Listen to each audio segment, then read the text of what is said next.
And what? That's my mom. How long has my mom figured out? Okay, everyone ready? Ready? Good morning, everyone. I'd like to call this January 27th Board of Supervisors meeting to order. The time is 9:02. I would ask that everyone please stand for the Pledge of Allegiance and then remain standing for an invocation by Pastor Lonnie Skiles from Big Valley Grace. I pledge allegiance to the flag of the United States of America and to the republic for which it stands, one nation, under God, indivisible, with liberty and justice for all.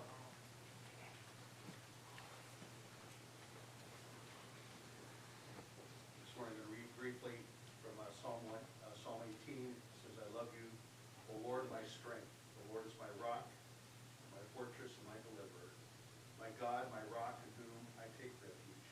My shield and the horn of my salvation, my stronghold. I call upon the Lord who is worthy to be praised, and I am saved from my enemies. Let's pray. Gracious Heavenly Father, hallowed be your name. Your name is above every name. You raise men up. You raise people into positions of responsibility, and I'm grateful, Lord, for those who are serving here today. We pray that your kingdom would come and your will would be done in this place, in our county, in our community, for your glory, that you would be exalted above every name. Lord, all things come from you. We're grateful, Lord, for your provision in our community, in our lives. We're grateful for the peace that we have here today. I'm grateful for those who represent us and would pray, Lord, you give them extraordinary wisdom for the things that are at hand. We thank you for those, Lord, who are being honored today, who've been faithful in their service to ourselves and to this community. Would you bless them and their families for their sacrifice and their service? And all these things, Lord, we give you praise. We wait upon you, we trust in you, and our hope is in you. And we thank you in Jesus' name. Amen. May the Lord bless you today.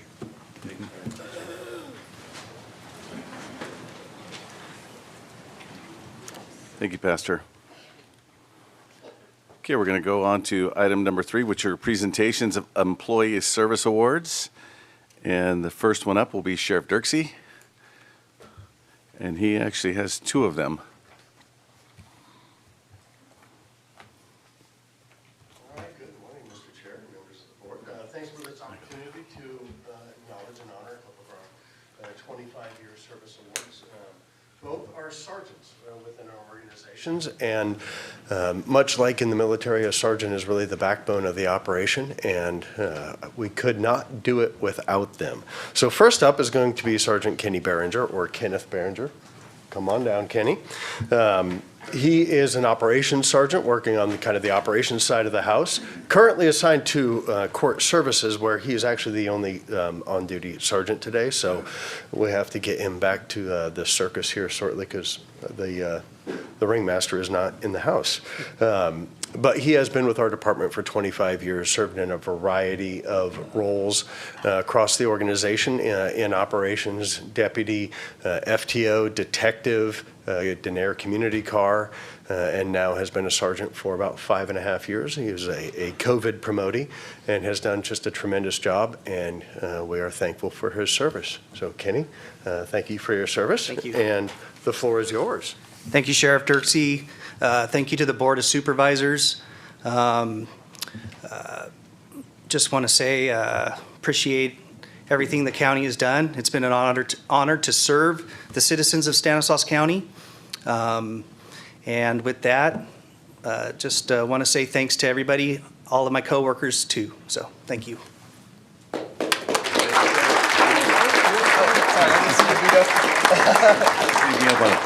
So today is an awesome day always for the board. Everyone's sitting up there when we celebrate all the people who actually make Stanislaus County a better place. This is the reason why. So Kenny, I've known Kenny for a long time, rode out with him a long time ago, and have watched him come through the organization.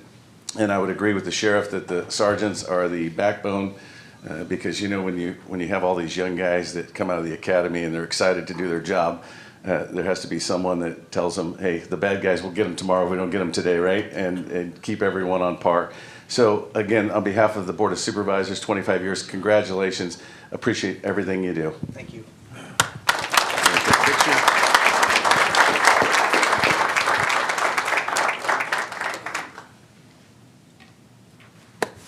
Thank you. Thank you. All right, next up will be Sergeant Mike Daly. Mike, come on down. Mike is a sergeant in our custodial division, and after 25 years, he has done literally just about everything within our jail facilities. When you talk about difficulty, I think most of our public sees what happens out on the street. Most of the public, thankfully, does not really go into our jail. And that is, generally speaking, a very good thing. But it is, I often describe the sheriff's office kind of like an iceberg. The public sees that the piece outside, the majority of the operation is actually underwater. It's the jail. And everything that happens in the jail, it is functionally its own city. And Mike is one of the sergeants that's a backbone in there. Like I said, has done just about everything. And I really want to call out Mike's service to our honor guard. As you can see, he is a very well-built man and represents the organization with our honor guard, and that's the men and women, the deputies that go out, and they go to a variety of functions, present the colors of various things, go to schools, go to funerals, and they recognize the service of a variety of people across our community and within our profession. And Mike has been a stalwart in the honor guard for years and years. And Mike, we really want to thank you for that and acknowledge your 25 years of service. Thank you. So thank you. Sheriff, thank you. Vito, do you want to do yours first before? Yeah, talking to Mike to the audience, if that's okay. We're going to face this way. We're going to face this way, and then you can use this mic. So probably beyond the sheriff, Mike is probably the most recognizable person for the exact reason. If you've been anywhere, and sometimes you don't want to be at those places where you are with the honor guard, but the time and effort that you put in, and you can imagine, I go into the jail, he goes in the jail, who's going to get their butt kicked? Not me. I mean, yeah, me. He's in shape, 25 years, staying in the jail. Absolutely amazing, being a custodial agent, but appreciate the honor guard component, honoring those people, especially that have made sacrifice. So much appreciated on behalf of the board. All right. We're going to take a picture first, then you can talk. That's okay. Come on in. All right, thank you. Thanks, supervisors. And I'd like to thank my wife, 32 years sitting here. Thank you. I've been through 3 sheriffs, 11 facility commanders, 3 dogs, raised 3 kids, and this job makes it all possible. So thank you for the recognition. You were K-9? No, at home. Oh. Yeah, so I appreciate the 25 years, made everything possible to raise a family, buy a house and everything else. So thank you very much.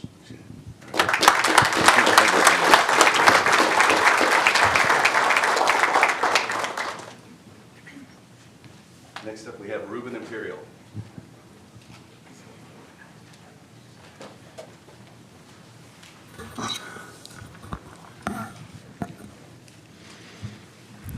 Good morning. I'm Ruben Imperial. I'm the Director for Behavioral Health and Recovery Services, and I'm here to present and speak to the recognition of Roxanne in her role for 30 years here at Stanislaus County. Roxanne began her career in 1996 as a clinical service technician in our drug and alcohol residential program called Reality, that was at 800 Scenic for many, many years, and it's now Stanislaus Recovery Center in Ceres. When reflecting on those years, she's said she was so green and new to the field, but she also emphasized how much she learned, and those years were the foundation for her career here at BHRS, which has been very, very helpful and very productive, and serving the most vulnerable folks in our department, in our community. From there, she transitioned to mental health outpatient programs, where she worked as a case manager and employment specialist.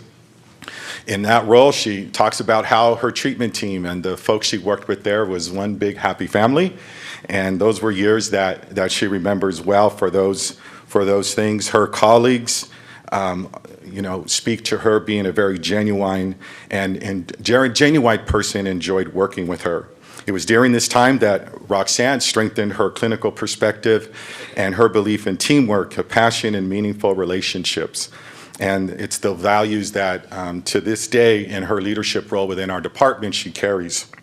In 2011, Roxanne joined the Public Guardian's Office as a conservatorship investigator, stepping into one of the most complex and high responsibility roles within behavioral health and recovery services. Conservatorship is one of those roles that is often sometimes misunderstood, as Roxanne shares, but it plays a critical role in our system. At its core, conservatorship investigations determine whether an individual, due to severe mental illness or incapacity, is unable to meet their basic needs, and whether legal conservatorship may be necessary to protect their safety and well-being. And this is the leadership that Roxanne provides our community, and it's a very critical role within our community that she plays. Roxanne was entrusted with this role and promoted in 2023 to Conservatorship Investigator Supervisor, a role she continues to serve in today. In this position, her team and colleagues consistently describe her leadership and approach to this demanding work as grounded in clarity, sound judgment, and most importantly, compassion. As a conservatorship investigator, Roxanne oversees and guides this work with exceptional care. She supervises the investigation teams that is involved in reviewing medical and legal information. They work with clients, they interview family members and providers, and they carefully evaluate whether conservatorship is necessary to meet all of the legal criteria. Throughout her career, Roxanne has been known as a highly motivated and compassionate person. Her institutional knowledge and breadth of experience across the substance use system, substance use treatment, outpatient mental health, and conservatorship has made her a trusted leader and invaluable resource here at BHRS. Roxanne, in a coffee meeting the other day when we were talking to her and Jennifer, just reminiscing and going down memory lane, talking about their time at BHRS, wanted to share, and she talked about how important it is for her in her leadership role that the community understands that the conservatorship office serves the most vulnerable populations in our community. And it is the most vulnerable populations in our community that this group serves. She is deeply committed to ensuring that individuals undergoing conservatorship investigations are treated with dignity, fairness, and respect, and that their rights are protected throughout the process, always guided by the law and by compassion and humanity. So we appreciate her for those 30 years of service, and the time that she's served our community, and her leadership, especially in this crucial role, is so important. And the trust that the county has placed in her to lead this team, it's produced the results, and it's definitely been a good thing for our county that you're there. Roxanne, we want to thank you for your dedication, your leadership, and the compassion you bring to this challenging work. Stanislaus County and the people we serve are stronger because of you. Please join me in congratulating Roxanne for 30 years of outstanding service and truly building community by helping individuals access mental health treatment they need to recover and live healthier, more stable lives here in Stanislaus County. Thank you.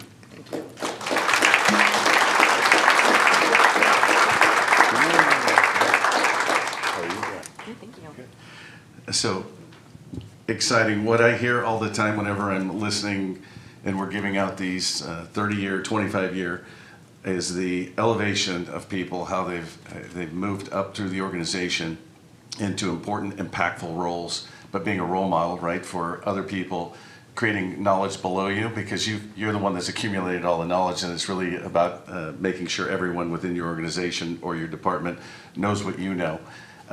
Very excited for you. I love hearing the stories. Conservatorship is just indicative of what the county does. It's helping those who might not be able to help themselves. And we so much appreciate it. And again, on behalf of the board and the senior leadership team, congratulations on 30 years. Well, we'll take our picture about you.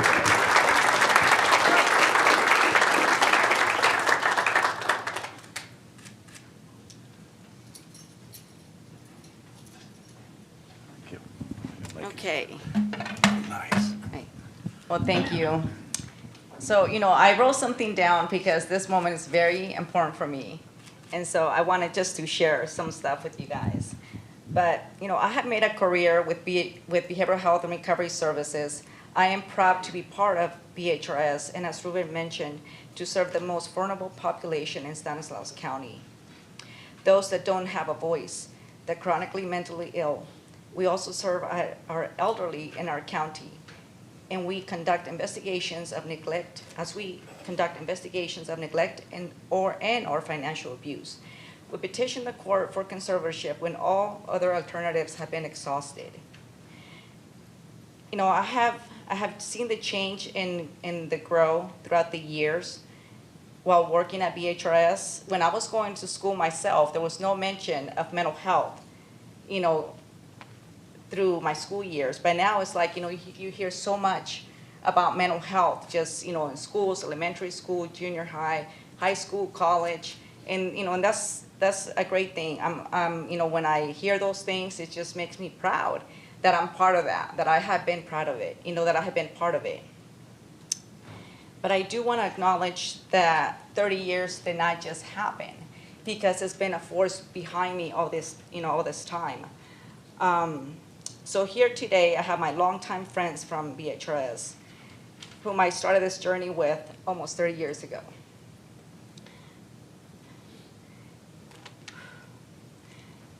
During my time at BHRS, I have had mentors, strong women that have been there to guide me and support me.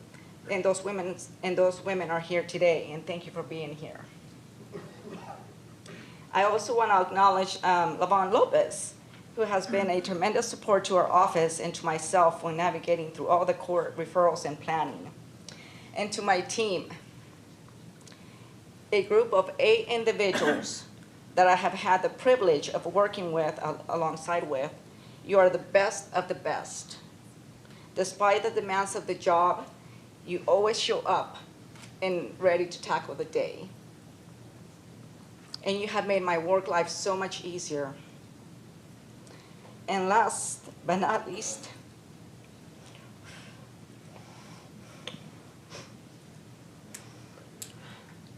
I want to thank my husband, the man with the plan, that, by the way, I met 28 years ago while working at BHRS. And I want to thank you, because without your support, I wouldn't be retiring this year. Thank you.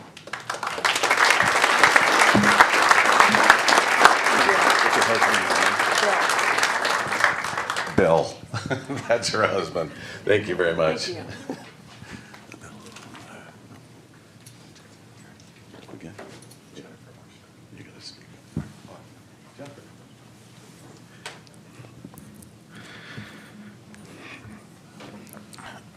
We're also here to recognize Jennifer Marsh, who began her career on April 9th, 1996, and that was the correct date. We confirmed that yesterday. So starting as an account clerk, too, in the business office at a time when our department was still known as the Department of Mental Health. Like many long-serving county employees, she built her career step by step, learning the system from the inside out. Early on, she also spent time at the Health Services Agency.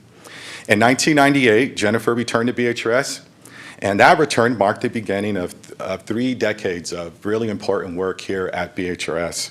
Over the years, she has steadily advanced through the organization, promoted to Staff Services Technician in 2003, Staff Services Analyst in 2006, and then ultimately as Staff Services Coordinator in 2009, in a role that she has held ever since. And I was actually able to hire her through a few of those transitions. In this role, she has become a pillar of our substance use disorder education and prevention system. Her work is, we often describe as upstream prevention, reaching families and youth and communities before crisis or substance use occurs. This approach is critical, and it is not easy within a department like BHRS, which is predominantly focused on treatment. It requires someone like Jennifer, who is very focused on always reminding myself, solicited or unsolicited, that prevention works and we need to keep focused on prevention. And so she does a really good job of doing that, of holding that value for us as an organization. And Jennifer has done that consistently over the years. Under her leadership, prevention services at BHRS has grown stronger, more innovative, and more deeply rooted in the community. One of the programs closest to Jennifer's heart is the Committed program, now implemented in several school districts across our county. This program focuses on building healthy youth development through 6 core areas such as chemical health, mood and mindset, character, sleep and nutrition, training and recovery. Jennifer talks about how she loves making the connections with young people and the opportunity to empower them to strive for excellence, not just in school but in life.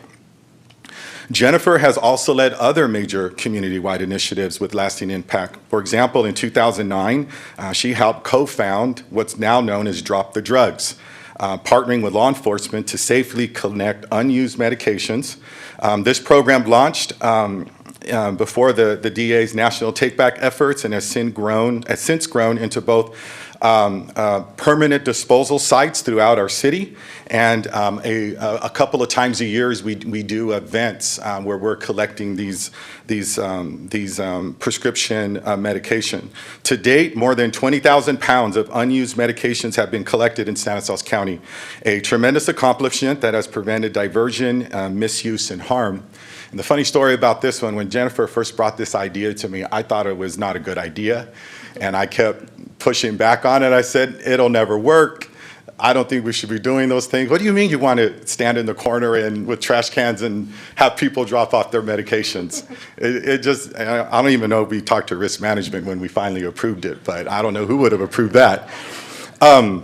It was funny though, I pushed back, but she finally was persistent, she did it, and for the next 2 years, I had to hear people call her and go speak at conferences across the country and across the state about this idea that I thought was a really bad idea, so we joke about that a lot. In 2019, she also led and was a catalyst for the county's first opioid summit. Those around her affectionately called it the wedding. This event brought for the first time together a wide cross-section of business, healthcare, and community partners to raise awareness about the opioid use and misuse. This summit exemplified Jennifer's ability to turn these prevention and education efforts into action.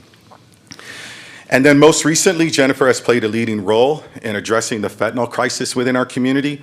She spearheaded the development of the Stanislaus Opioid Safety Coalition. This coalition brings together public health, behavioral health, law enforcement, schools, healthcare providers, and community organizations, and most important, families, to reduce opioid-related harm and saves lives. Through this collaborative effort,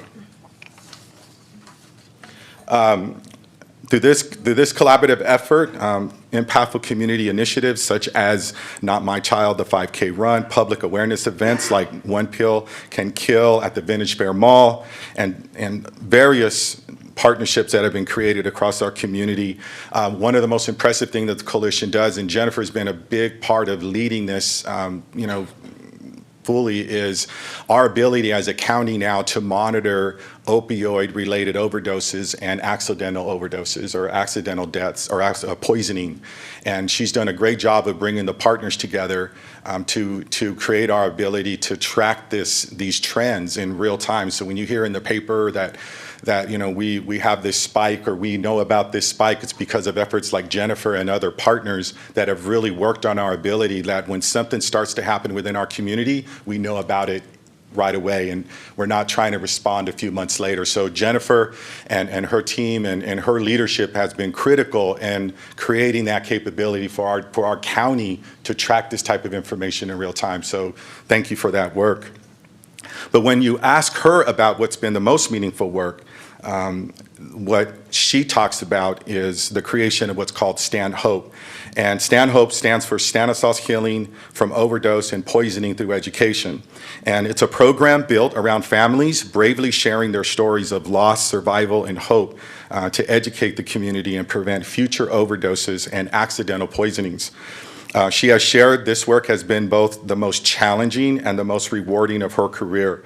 And she speaks with respect and admirations for these Stan Hope families who have lost someone, but they are turning that loss now into support and help for our community. So beyond her many accomplishments, Jennifer is known for her professionalism, her reliability, her strong work ethic. She is really a team player and always willing to help out, not just with some of this work. I've consistently reaching out to her to help in just various areas of our department, and she is an advisor and someone that, you know, is consistently supporting our organization in various ways. And before I wrap up, though, I'd be remiss if I didn't take just one more moment to share about the Stanislaus Opioid Safety Coalition website for anyone who wants to learn more about joining the fight against overdose and accidental poisoning. The website is stancountyrxsafety.org. And honestly, Jennifer would not be happy with me if I did not use this platform to raise awareness about prevention in our community. So consider this my official compliance moment here. So Jennifer, thank you for the service to Stanislaus County. Thank you for your leadership and unwavering dedication to prevention and community well-being. Your work has saved lives, and it has empowered families. It supported our youth, and has contributed to the county's mission of building community. So thank you.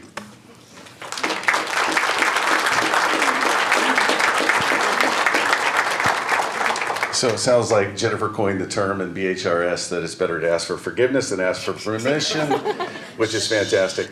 And then to all the employees out there, the component that I absolutely love to hear is when he was talking about unsolicited advice.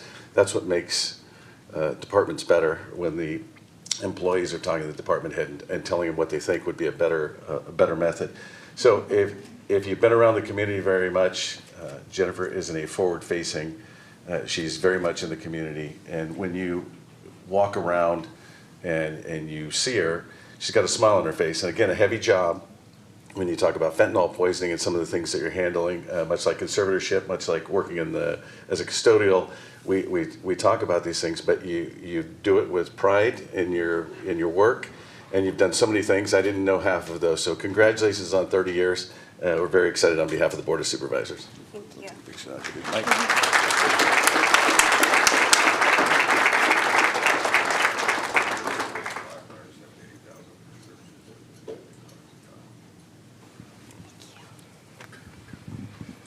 All right, it's been a ride. So thank you to the Board of Supervisors and BHRS leadership for the recognition today. This work isn't done alone. It's something that it takes all of us, and all of us coming together to, excuse me, make a difference in our community. Serving and working alongside of our community for 30 years has been such a privilege and such an honor. I get to work alongside of some amazing individuals that have such dedication and love and respect and empathy for our community that it's amazing to be able to show up to work every day and work alongside such amazing individuals.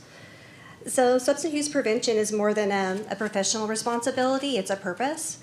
And meaningful change happens when we come together around a shared vision, truly listen to one another, show up for our community, and work across systems with compassion and with trust.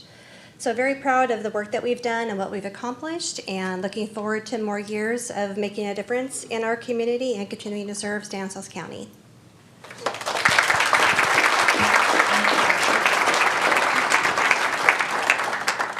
Next up, we're going to have Eric Klevmeyer. And all the folks that are receiving awards, right afterwards, we take a picture in the lobby, typically, if you stick around. I know that Sheriff Dirksey sends people back to work.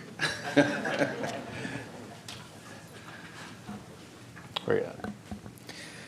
Good morning. It's an honor and a privilege to be able to recognize Casey Persons for her 30 years of service to Stanislaus County.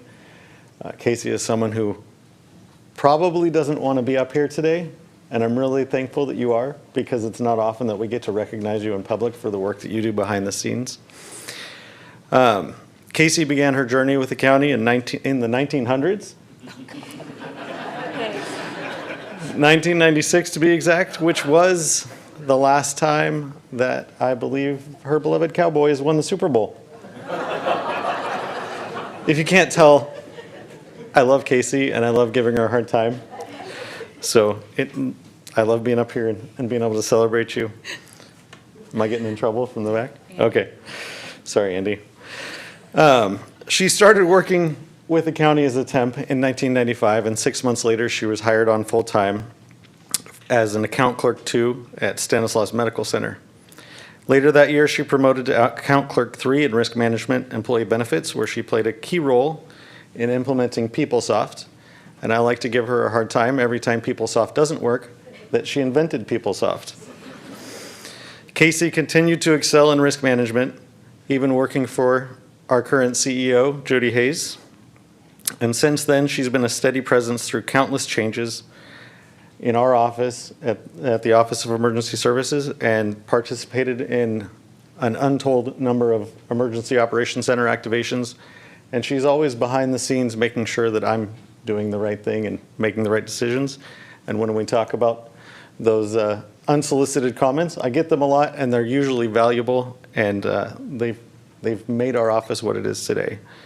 Casey is the tour guide of our office. Anytime we get a new employee, her favorite thing is to make sure that they know where everything is, how to get things done, the processes that we go through. And it really takes a large load off the rest of our team. And she's the person who I think has welcomed just about everybody in the audience from our office to our office. In my career, she has been a champion of me, and she's been behind the scenes supporting me and encouraging me to apply for positions, and I really appreciate, I don't think I can tell you how much I appreciate the support you've given me over the years. Casey gets things done. She makes sure I get things done. She's always there reminding me that I need to approve my time cards and get my evaluations done on time, and I appreciate that because it helps me to look a little better. But more than work, Casey is a very wonderful person. She is a diehard Cowboys fan, which is obvious if you see her car or her cubicle. She is a crafter. She makes resin art. She has a little side hustle where she makes really cool resin art. And she loves to go cruising with her family, her husband Matt, who's back here, and Melissa from SR 911, her best friend in the office. When we lose one CA, we lose them both to a cruise. And she has 2 daughters that are Emily and Katie, who she loves and talks about all the time. So it's clear she is very fond of her friends and her family in her free time, but she also works really hard when she's at work. So Casey, thank you so much for being here, for volunteering to stand up here and be uncomfortable so we can celebrate you for your 30 years.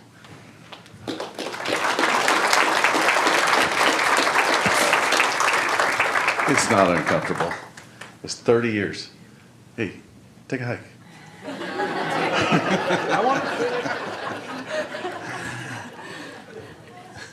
The power of the mic, right?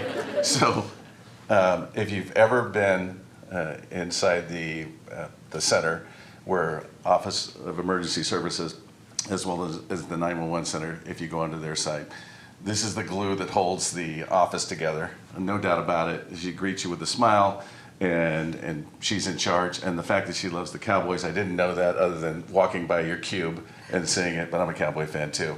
And next year is going to be a better year for us, for sure. I hope so. But 30 years again of tremendous service to this organization. We so much appreciate it. On behalf of the Board of Supervisors, congratulations. And I will come visit, and I will bring you some Cowboy merch. Let's take a picture.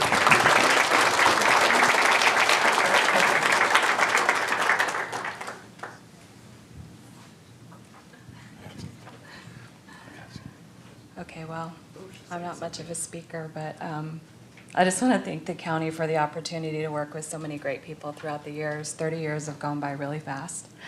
And I want to thank my coworkers for coming to support me, and my husband, and my best friend. And Eric, thank you so much for being one of the best bosses I've ever had. Thank you. Thanks, Casey. Rob Kostlady. I also want to remind you, Casey, that it wasn't us giving you the opportunity. It's thank you for working. It's the employees. Good morning, Honorable Board, Chairman Keza, CEO Hayes, and County Council Bose. We are here to recognize the one and only Ollie Ashard. Ollie has proudly served Stanislaus County for 35 years in the Department of Environmental Resources Hazardous Material Division, where he has worked as a hazardous material specialist, dedicated to protecting public health, safety, and the environment. Ollie has lived most of his life in Modesto, a community he proudly calls home. His educational journey reflects a lifelong commitment to learning and public service. For example, Ollie's early childhood was spent in several countries, most notably in the beautiful port city of Karachi. He grew up in a neighborhood surrounded by leading academic institutions, international embassies, and within walking distance. This unique environment allowed him at a very young age to interact with scholars, diplomats, and professionals from around the world. He regularly attended cultural and educational events hosted by various embassies, especially the American Consulate and the German Goethe Institute, experiences that helped shape his global perspective. As a youth, Ollie also practiced soccer at a sporting complex located next to the International Hotel. Visitors from around the world frequented this complex, and he and his brother formed friendships, exchanged ideas, gained early exposure to diverse cultures and viewpoints, experiences that would later influence his approach to public service and businesses. Ollie comes from a family involved in manufacturing and real estate development, which eventually led to establishing a poultry farm to meet the growing food demands of a major metropolitan city. During that time, the operation imported parent poultry flocks from the U.S. This connection inspired Ollie to come to the United States to study poultry science and genetics to develop domestic parent poultry stock. And while serving the county during the day, Ollie pursued numerous entrepreneurial adventures in Modesto, including retail, restaurants, ranching, and manufacturing. He helped bring several national brands to the community and was involved in businesses spanning health food, fashion and design, country-style furniture, mattress manufacturing, and accessories. In agriculture, he cultivated tomatoes, apricots, walnuts, and almonds, eventually focusing exclusively on the almond farming. Although Ollie always aspired to earn a doctorate after completing his master's degree, the demands of full-time county service and multiple business ventures delayed that goal. A few years ago, after concluding his retail endeavors and gaining more time on the weekends, he returned to the academia and humbly completed his doctoral studies this past year. Ollie often reflects that working for Stanislaus County has been a true blessing. His role provided unparalleled exposure to a wide range of businesses, industries, and manufacturing operations. The county has offered continuous opportunities, professional growth, learning, and services to the community. As a hazardous material specialist, he has consistently faced complex challenges that required adaptability, integrity, and dedication. He credits his success to the supportive environment within Stanislaus County, from the Board of Supervisors and the CEO's office to his colleagues and the leaderships at the Department of Environmental Resources. He describes them as inspirations, mentors, and a source of constant encouragement throughout his career.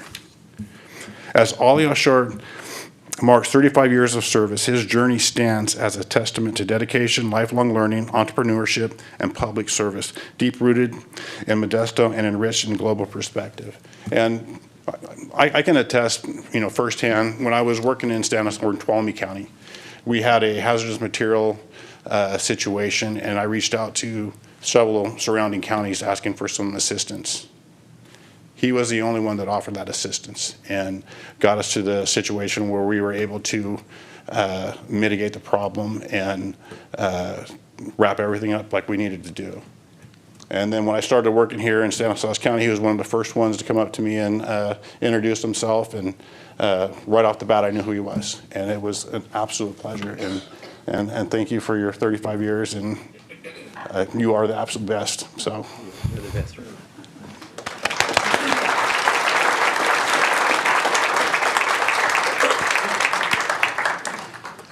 So I've known you for a little while, right? You come out and he's kind of the big bad wolf who comes out on the farm, and we have to do some of our stuff. But none of what I just heard about your other business surprises me, about your educational attainment, about especially the style, because every time I see him, this guy's styling. Look at his boots. He's got his bolo on, and he looks fantastic all the time. But that's not where he excels. Maybe in some other, but from my perspective, I can tell you that when we were doing our hazardous materials update, my wife had taken over and she was having some difficulty as he came out to visit the farm. Goes inside the house, sits on the computer, and helps us through it. And when they talk about warm handoffs, he was the handoff. He actually helped us complete the task. And I don't know that there's many employees that actually go to that great lengths. And then we had him update our Windows programs and some other things while he was, I'm just kidding. But it's truly amazing. That just exemplifies what a county employee means. And you are truly amazing. In 35 years of continued service while running all those other businesses and being a part of agriculture, truly amazing for me. So congratulations on behalf of the board, Ali, for your 35 years. Thank you.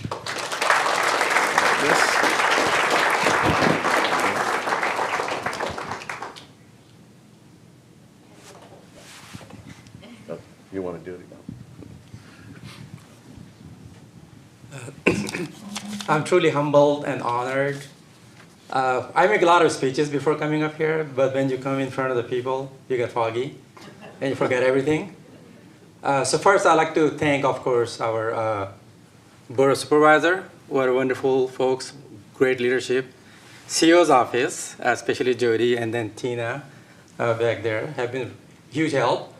Our DR leadership, Rob Cosley, Alvin, our hazmat, we call them humble hazmat because we always keep ourselves humble. And DR overall, great family, very caring people. So shout out to all my DR. I know some of them are watching at the office. So they told me look good when you're standing up there, So there is a saying, if you are not at the table, you're on the menu. And I learned something from the county, and the county gave me this great opportunity to be at the table. So I joined several committees, and I do my inspections. I'm sitting with the regulated committee, like a supervisor here, So this gives me an opportunity to be on the table. Once you're at the table, then you can bring your concerns and your, point of view, and you can learn from other people too. So it's very, very important, and thank you to all of you coming here today and coming here always to all these meetings, Because if we don't have public participation, we don't have the public involvement. So it's very, very important to coming up here and being part of the community. So I just said thank you, everyone. I'm inspired. I'm impressed by the community. I was not born in Modesto or Stanislaus County, but the Stanislaus County is born into me. So that's why I'm all country now. So thank you.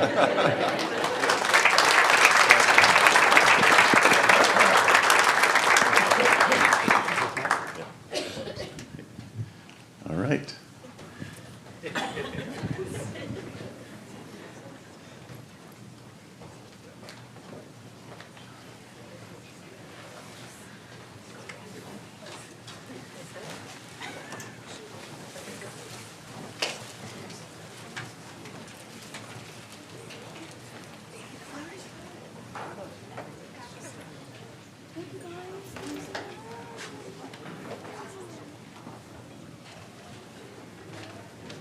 I'm going to give everyone a minute to get out.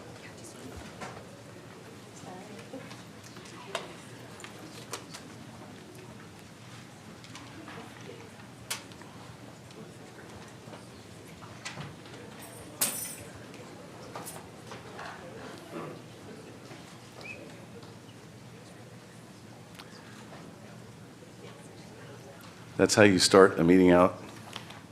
on a positive note, for sure. All right.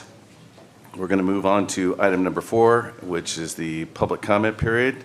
We do not have any written comments for public comment, but we do have open public comment. It's an opportunity for it's a time for those in attendance to speak on items that are not on today's agenda. Please state your name for the record. Direct all comments towards the dais, and so it's fair for every speaker. Keep your comments to 5-minute time limit. I do have one speaker card, Brittany Welsh.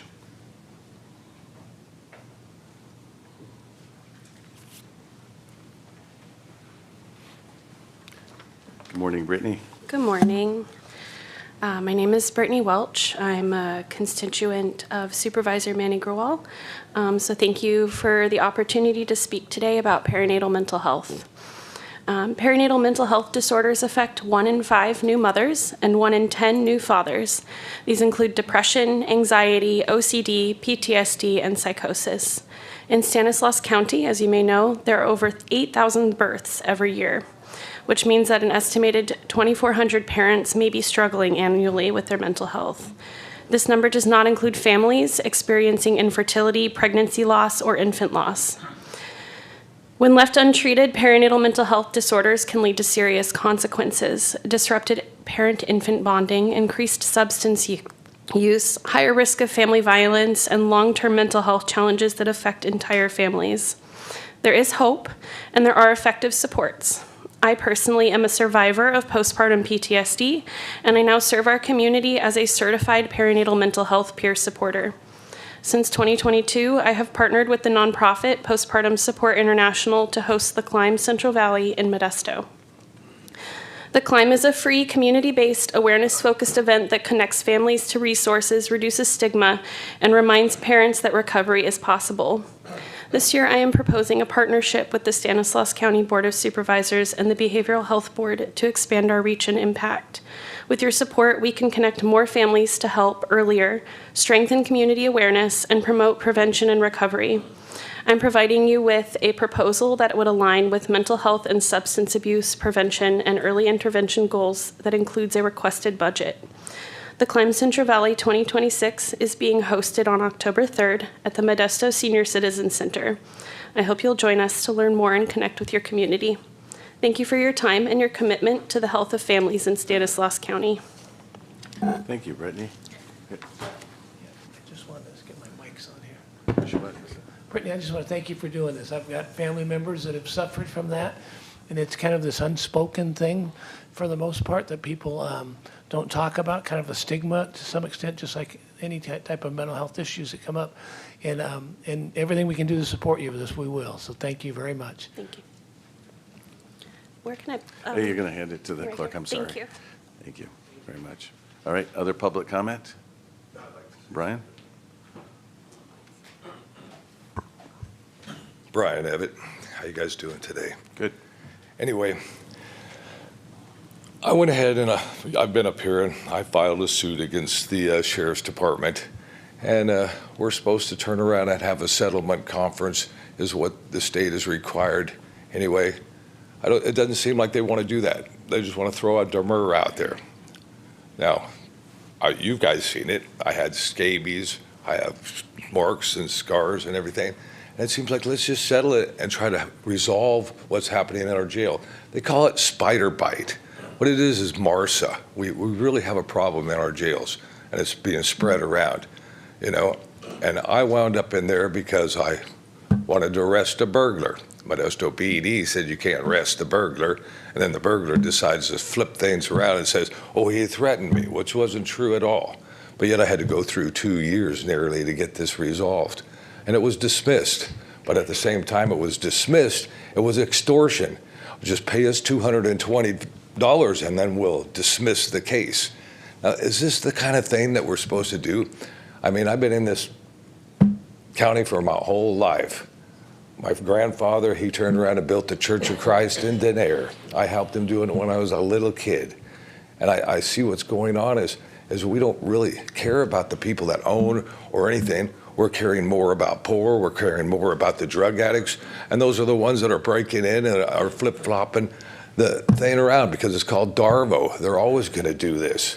They're gonna sit there, not me, But we got to protect the citizens that are paying the taxes. We got 2% that's only going to our businesses and our people that turn around and have homes. We keep dumping money everywhere else. I mean, when there was 578,000 prescriptions of OxyContin, do you think we were going to the hospitals and the doctors saying, hey, what are you guys giving out this many drugs? We created the drug problem because we don't police it where it starts. This is what I don't understand. Even the little Salida, we don't even give it a chance. The revenue that Salida could draw in. I mean, they got over a billion pounds of almonds going in there. They take 10% from the farmers right off the bat. That's $100 million. Now, can't that little town even become a city? No, it only costs $100,000 for the place to become a city. Let's give it a general law. And let's start turning around and protect our citizens where it starts. Sometimes it starts in the hospitals, the doctors. Don't let them just give out all these prescriptions and create these drug problems. And then we have more problems because it goes into our houses because they're robbing us. And then we can't even protect our houses and our land anymore. There's no protection because all they got to do is scream, oh, he wants to kill me. It's ridiculous. And then you won't even sit down and settle something. And the law states, sit down and try to settle this. No, you'll run and let's just demur it. Yeah, that's it. You went through hell, we put you through hell, but hell, we ain't gonna do nothing for you. That's crazy. How can we do that? When we make these laws to say, here, let's settle this, let's fix the problem. You got the sheriff's department letting people out on Hackett Road in the morning under 42 SB. No, they can't do that. Give them a place to sit until the buses run. Why are we doing this?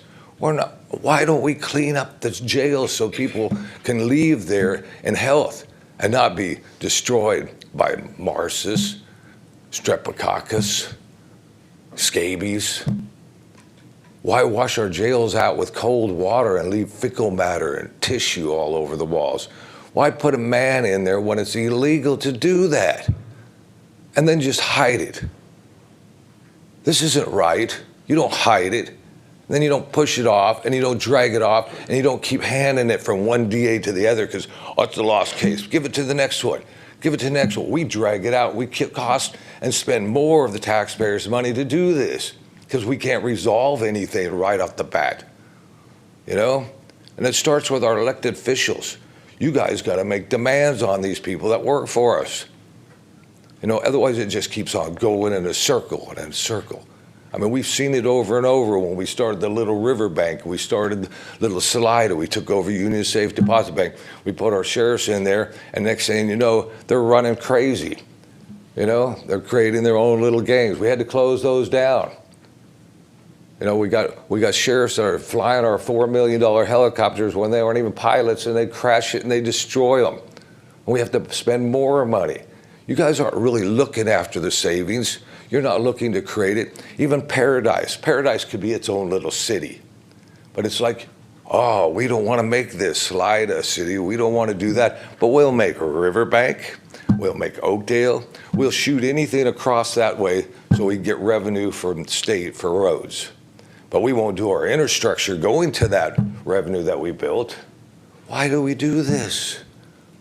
We have to have more of a structure. I mean, Han told me that when he was building. Stadium, right across from the mall, overflow parking. But we didn't get any of that. Now you drive into our place, we got graffiti painted on our walls downtown. Where do we have tractor show? At Gallo Center? RV shows, boat shows, concerts? What do we do? We're missing out. We're 30 years behind, maybe 40. Thanks, Brian. Okay. Anyone else for public comment? Okay, seeing none, we're going to move on to item 5, the consent calendar. Before the board takes action on the consent calendar, does anyone in the audience wish to provide public comment on any matter on the consent calendar? Okay, seeing none, I do want to acknowledge that we have on 5D1, we do have a written comment that will be included in the record. All right, so coming back to the board, any board comments on consent calendar?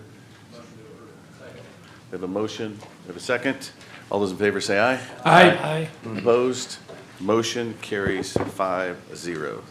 Thank you. All right, we're going to move on to discussion items. Item 7, approval and adoption of the well mitigation plan and management actions included a groundwater use and management program for the Modesto Subbasin Groundwater Sustainability Plan. And Christy and Rob will be presenting. Good morning, Honorable Board Chairman Keza, CEO Hayes. Hold on one second. I'll make sure we get, he didn't have sound on his. Try again. There you go. My name is Rob Costa. I'm the Director of Environmental Resources. The item before you today is the approval and adoption of a well mitigation plan and management actions, including groundwater use and management program for the Modesto Subbasin Groundwater Sustainability Plan. This item also includes 7 staff recommendations, which will be outlined and addressed in detail during the staff report. Today's actions is being brought forward to ensure continued compliance with the Sustainable Groundwater Management Act, respond to the Department of Water Resources direction, and provide the board with an opportunity to offer policy guidance on the county's role as a management area steward and voting member of the Groundwater Sustainability Agency. Giving the staff report is our groundwater manager, Christy McKinnon. Good morning, honorable board members, Chairman Kesa, CEO Bose, and, CEO Hayes and Council Bose. Thank you for the introduction. I'm Christy McKinnon. I'm Water Resources Manager, and my presentation is about the Modesto Subbasin Well Mitigation Plan and Management Actions.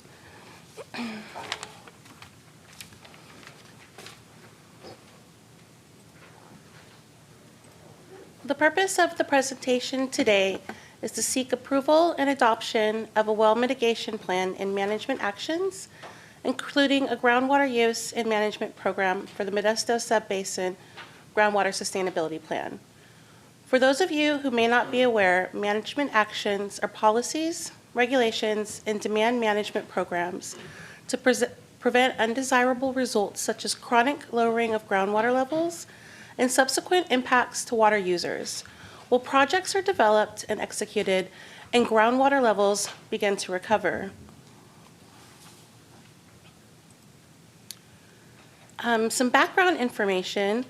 The Stanislaus and Tuolumne Rivers Groundwater Basin Association, Groundwater Sustainability Agency, we call that the STRCBA GSA because it's easier, in partnership with the County of Tuolumne GSA, adopted the 2022 Modesto Subbasin Groundwater Sustainability Plan as required by the Sustainable Groundwater Management Act of 2014. The STRCBA GSA includes 7 member agencies by Memorandum of Understanding.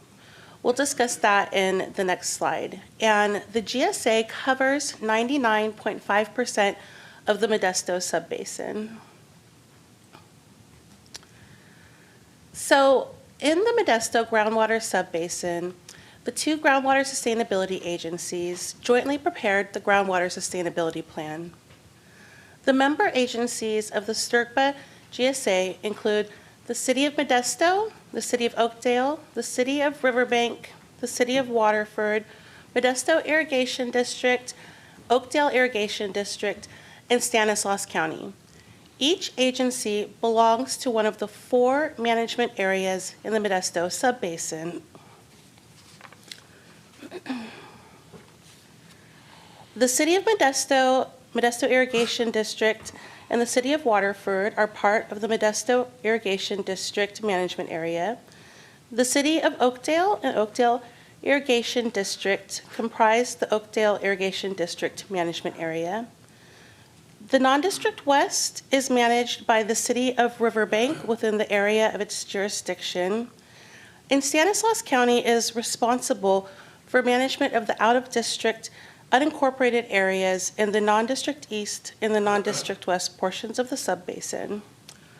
Tuolumne County GSA includes about 1,000 acres of the subbasin, or 0.5%, mostly which is undeveloped and lacks any production wells.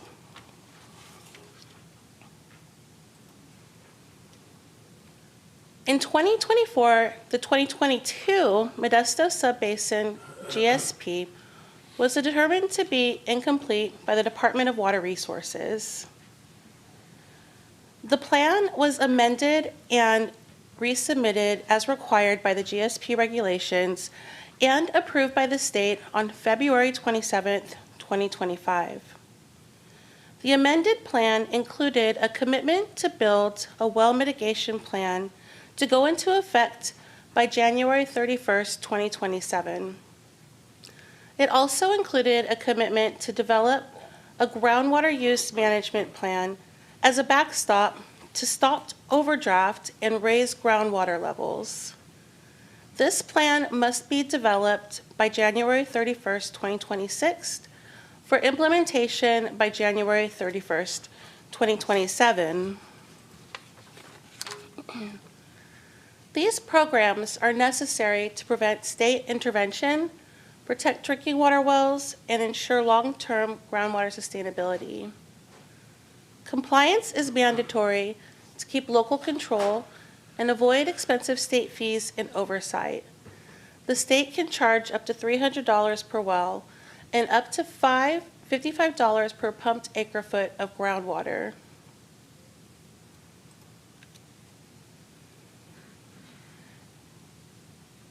A well mitigation plan is required because GSP modeling indicated that wells will be impacted and at risk at the interim milestone.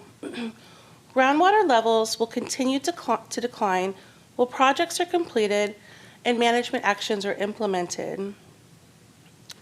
The modeling indicated that 29 wells could potentially go dry when the levels drop below the minimum thresholds to the interim milestones.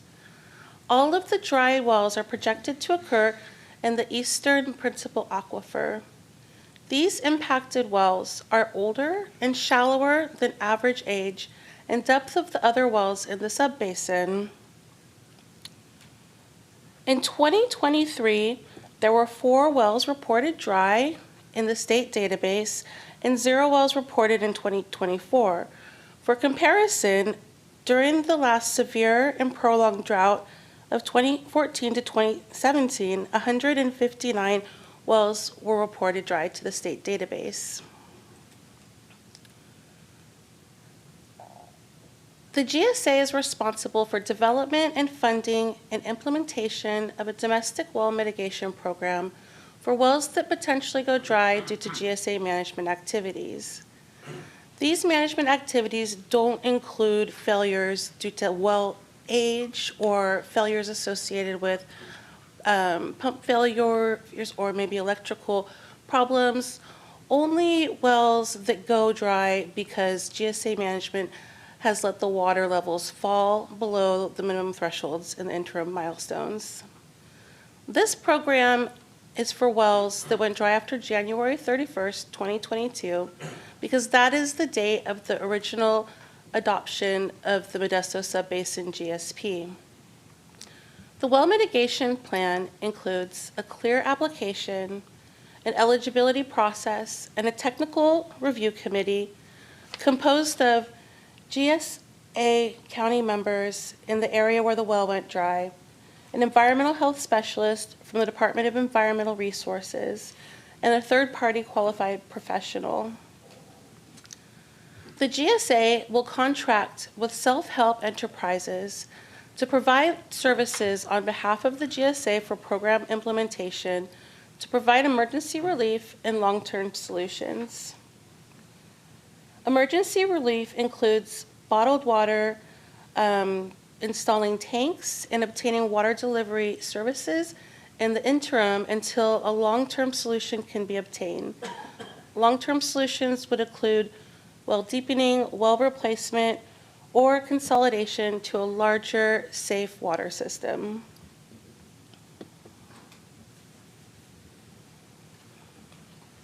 In October 2024, the Sturgis GSA selected a proposal from Woodard and Curran and Todd Groundwater for development of a well mitigation plan and management actions for the Modesto Subbasin GSP.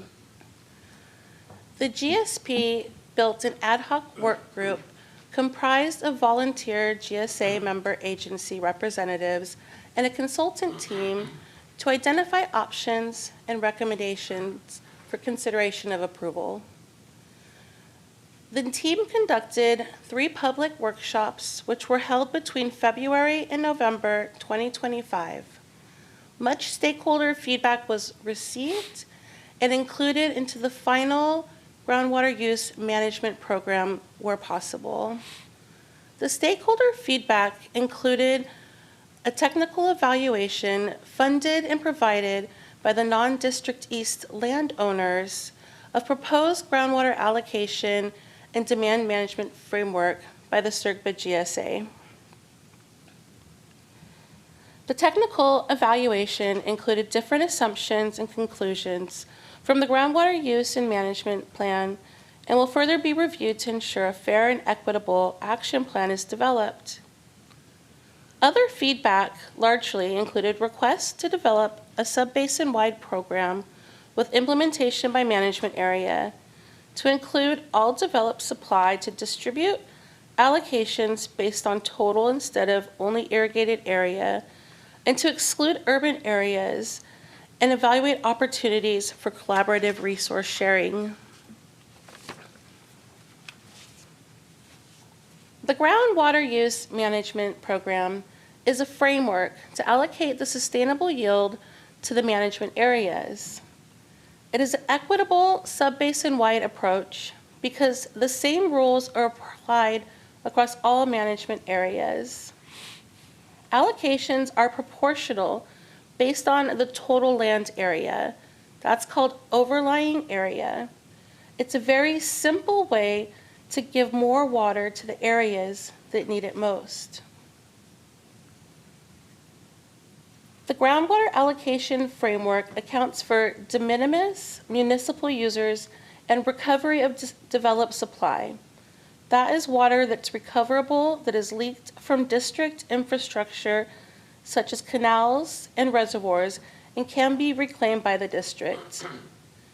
This methodology is respectful of water rights and promotes collaborative resource sharing across the partner agencies to benefit the sub-basin as a whole.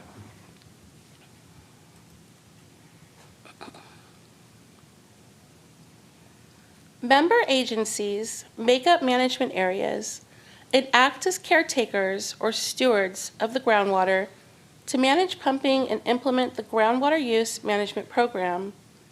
Stewards are responsible for local management and distribute allocations to beneficial users within their management areas. Each steward is responsible for groundwater use management program oversight within its jurisdiction. Stanislaus County oversees the out-of-district unincorporated lands in the Stanislaus County portion of the Modesto subbasin. These areas are known as white areas in Sigma terms, and they're the non-district east and the non-district west portions of the eastern and western portions of the subbasin. It's important to remember that the city of Riverbank is also within the non-district west. However, it's not managed under county authority. This table shows the collaborative management of groundwater approach. In the top column, the sustainable yield is portrayed, and that is the amount of water that goes into the subbasin that we could pump out on an annual basis without causing overdraft. In the next line, we can see the historical pumping. So the total historical pumping amount for the subbasin is 317,600 acre-feet a year. We have the historical pumping identified for each of the management areas, and you can see that the historical pumping is more the amount that's included in the sustainable yield. So the base allocation has been identified for each management area, and the base allocation indicates that there is a reduction required in the non-district west and the non-district east management areas. The negative 22,700 number in the Oakdale Management Area column is because there's surplus of available water supply in the Oakdale Management Area attributable to Oakdale Irrigation's developed use and surface water recovery of developed supply. The Oakdale Irrigation District has agreed to allocate that surplus over to the other management areas to help them during the first years of implementation for basin-wide benefits. After we add the allocation redistribution of developed water, the reduction required for the management areas is 50,600 acre-feet a year for the total sub-basin, and when split that over the management areas, we can see that there's a minimal 1,700 acre-feet reduction for the non-district west management area and 48,900 for the non-district east. Because groundwater levels are relatively stable in the Modesto Irrigation District and non-district west, no action plans will be necessary at this time. These areas will continue to assess data to ensure water management practices will prevent overdraft and undesirable results to stay in compliance with the GSP regulations.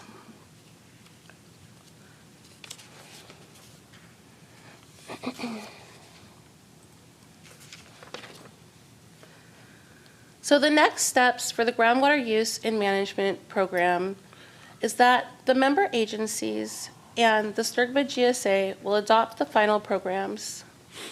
The county steward will be responsible to develop an action plan for the non-district east for the GSA approval by November 1st, 2026.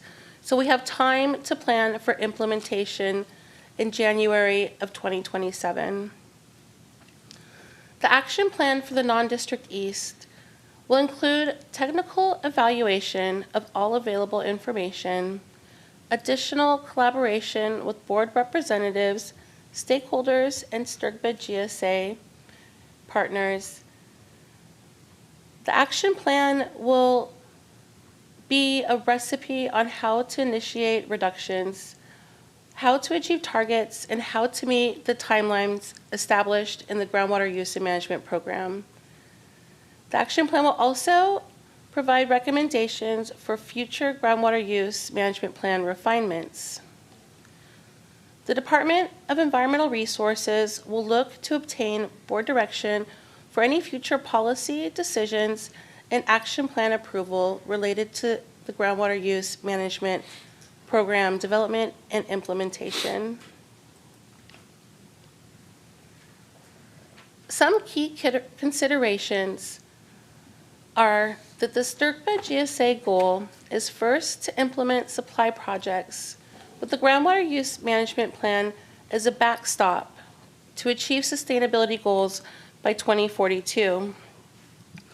It's a backstop in case projects such as the Modesto Irrigation District Long-Term Replenishment Program and the Oakdale Irrigation District 10-year out-of-district water sales program do not deliver as anticipated, possibly due to not having enough participation or due to hydrological uncertainty or other challenges.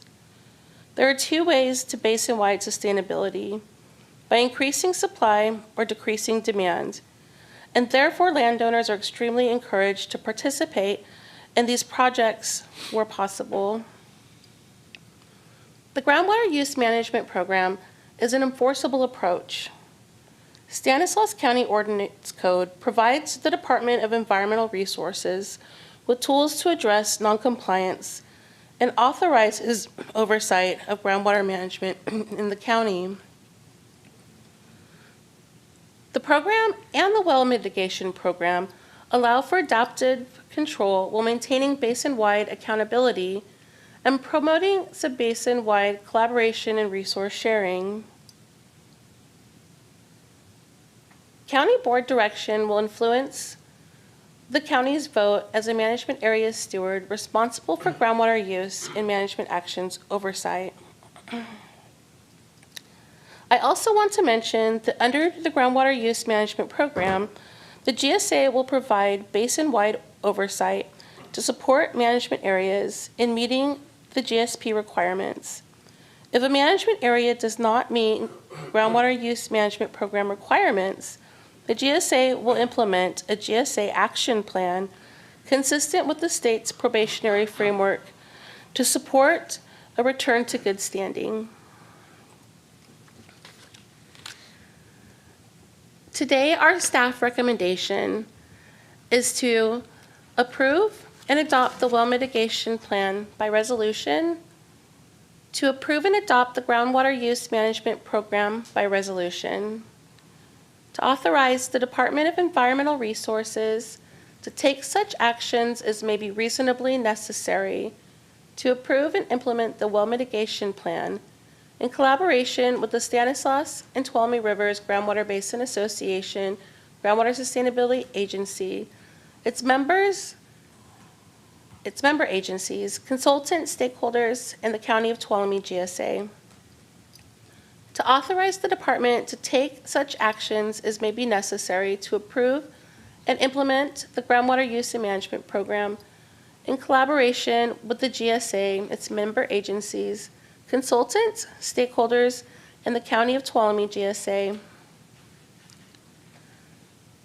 To direct the department to return to the board for direction on policy questions related to the program implementation, and to direct the department to develop action plans for board approval with the goal of implementation of demand management actions identified in the groundwater use management program by January 31st, 2027. And lastly, to identify and support up to two board members to participate in discussions on groundwater use management program action plans. Thank you for the opportunity to present today. I appreciate your time and welcome any questions, feedback, or discussion. All right. Any questions for Christy? We have lots of comments. Looking right, looking left. Okay. Take that as a no. All right, we are now going to acknowledge any written statements, which we don't have any, I do not believe, right, on this item. And we're going to go ahead and open up the public comment period. Does anyone in the audience wish to provide public comment on this item? Seeing none, I'm going to close the public comment period and bring it back to the board for comments. Go ahead. Okay. You know. So I'm looking for the recommendation that we were going to hire a third party to look at the, because we have a couple different studies that were done out there and through the GSA, and I don't see that recommendation in here. It was to go through the competing studies, right? Right.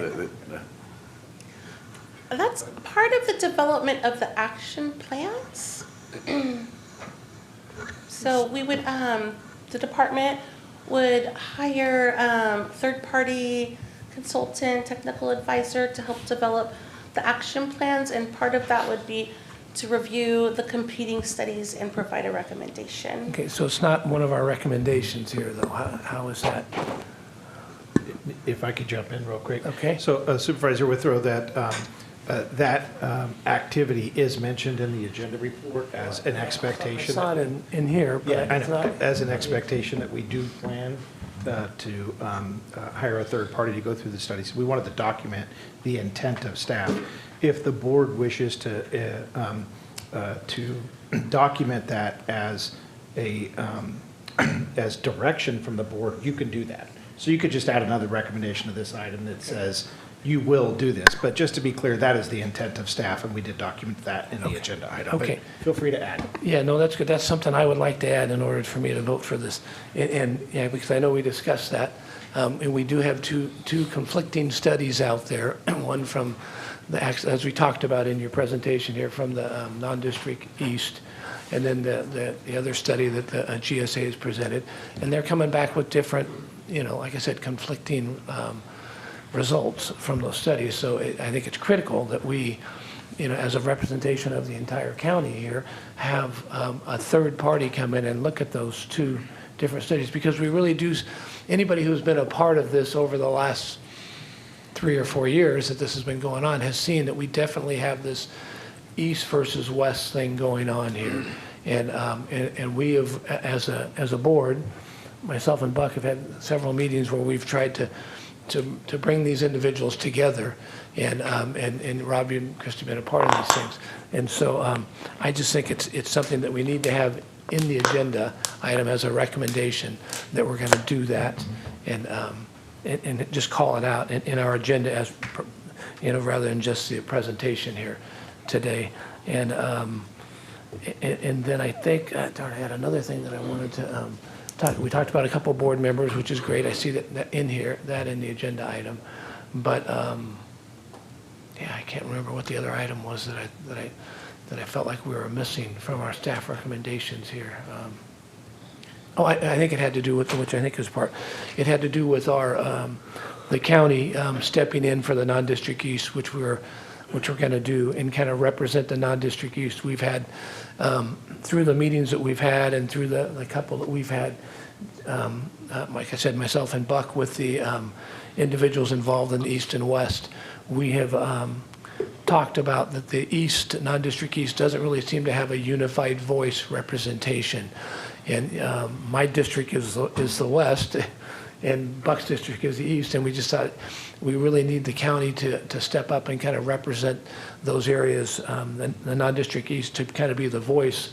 And we plan meetings that are going to be forthcoming here that will work with the non-district east and try to be the unified voice to help them in the implementation of this groundwater sustainability plan. So, and I guess, is that really, I know we talked about that again in the staff recommendation, or in the presentation. Is it in the recommendations here? I guess, is that in there also?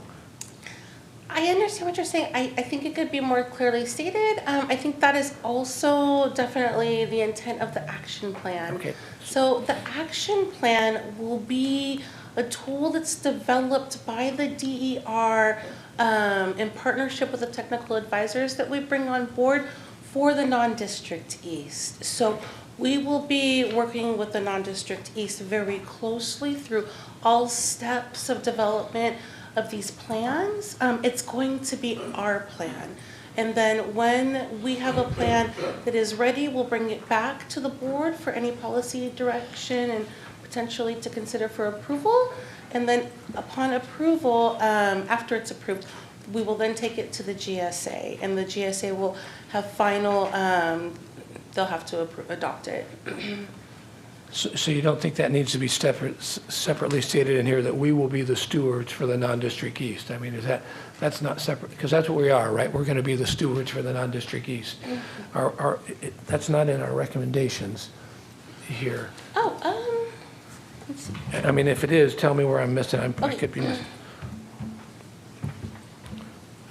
Is that just assumed because we represent that area in?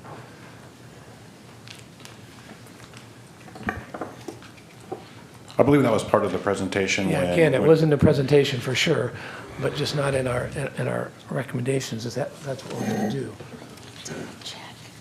If I can just read one of the bullet points in the agenda item. Board of Supervisors' direction will directly influence the county's vote and role as the management area steward responsible for oversight of groundwater use and management actions in the unincorporated areas of the non-district east. Does that satisfy? Where's that at, Buck? Where are you? It's a bullet point within the agenda item. Page 7 of 9. Last bullet point. But it also includes non-district west management areas. I don't know if that's going to cover it.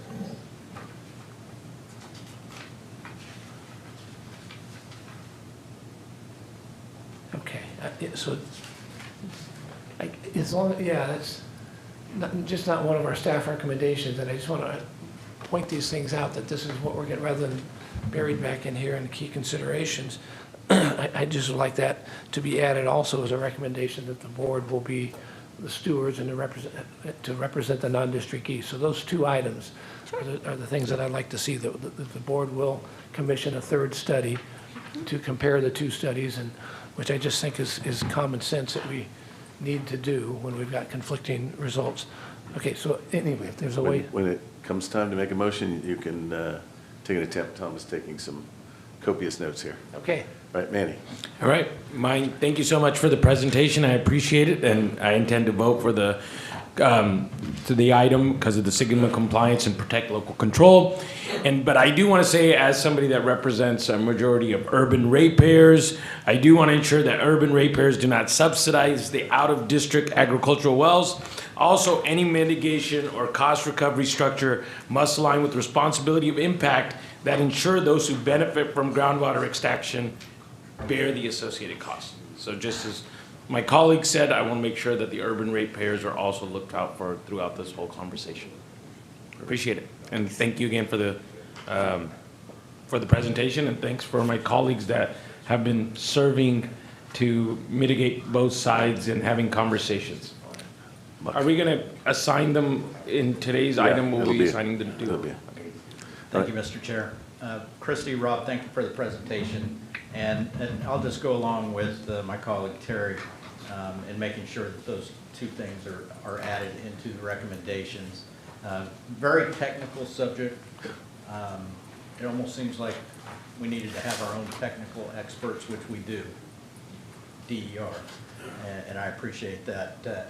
Take a look at those two competing areas of data where they're competing against each other really at some points, and figure out which one is right and make it fair for the entire basin. So I appreciate that. That's it. Okay. So I will go along with my colleagues. The one thing I'm always reminded of, that this was passed in 2014. We're in 2026 now. So we had 28 years, I think, to accomplish this by 2040 or 2042, depending on what your basin is. And now I think we're down to maybe 17 or 18 years. And time goes by quickly, and as we sit and try and bring parties together, the time keeps ticking, and it will become more and more difficult to meet sustainability the shorter our runway. And so we have to keep that in mind. In the Turlock Subbasin, we were able to come to an agreement. It wasn't easy, very similar circumstances, but we had all elected officials sitting in the capacity. It was a kind of a different setup, the East and the West Basin. But so I think there's a path here. I agree with all the comments that I've heard already here, and we'll support a motion to include whatever's necessary. Okay. All right. I'll entertain a motion. Okay, so I will make a motion to approve all staff recommendations with the additions, and Tom, sorry, with the additions of the two items. One is that there will be an additional study that will be done, that the county will commission to compare the two existing studies and come back to us with recommendations with that, which I guess we would then forward on to the GSA. Yeah, and then then the second one was for the county to represent the non-district east, to be the stewards that will bring together in the meetings and things that we're going to have with the non-district east to help them towards implementation, and come back with recommendations again that will then go to the GSA eventually for ways to implement. One of the things. No, I'm going to make sure we have to adopt the two before we're done. Yeah, last thing I was just going to say, there are efforts on the east side towards groundwater recharge out there, and so I just want to make sure is that they're getting credit. The individuals who are spending millions of dollars out there are getting credit for those efforts, and I'm hoping that by this third-party study, we will be able to include that in the, when we look at the chart here that shows, sorry, this is going off just the recommendation, I should have said this before. But when we look at the chart that showed the amount of shortfalls and, for the non-district east, we just need to make sure that, the dollars are being spent out there to try to recharge, and they need to get credit for those when we're in ultimate implementation of sustainability out there, so. You want to include in your motion 2 board members. Yeah, and then, the 2 board members, if we could, up to this point, Buck and myself have been the ones that have been convening these meetings to try to bring the two groups together and come to some sort of common ground, because it hasn't been easy, and there's a definite division out there. And so I would like, if we could, for Buck and I to continue to be the ones to be the 2 board members. No, Mimi. I'll second. Okay, so we now have 9 staff recommendations instead of 7, right? Plus the choosing of the membership, which will be Supervisor Buck Condit, District 1, and Supervisor Terry Withrow from District 3. Okay, everyone has that? Motion and a second? We'll get it. All right, we'll get it right. All right, all those in favor say aye. Aye. Opposed? Motion carries 5-0. Thank you guys very much. Great work. I know, hard subject matter. Thank you. I will acknowledge that my former field rep as of Friday, Brittany Harker, is she's over at Environmental Resources. She came to the board meeting because she's going to be helping out with water and with code enforcement. So appreciate all you've done for me.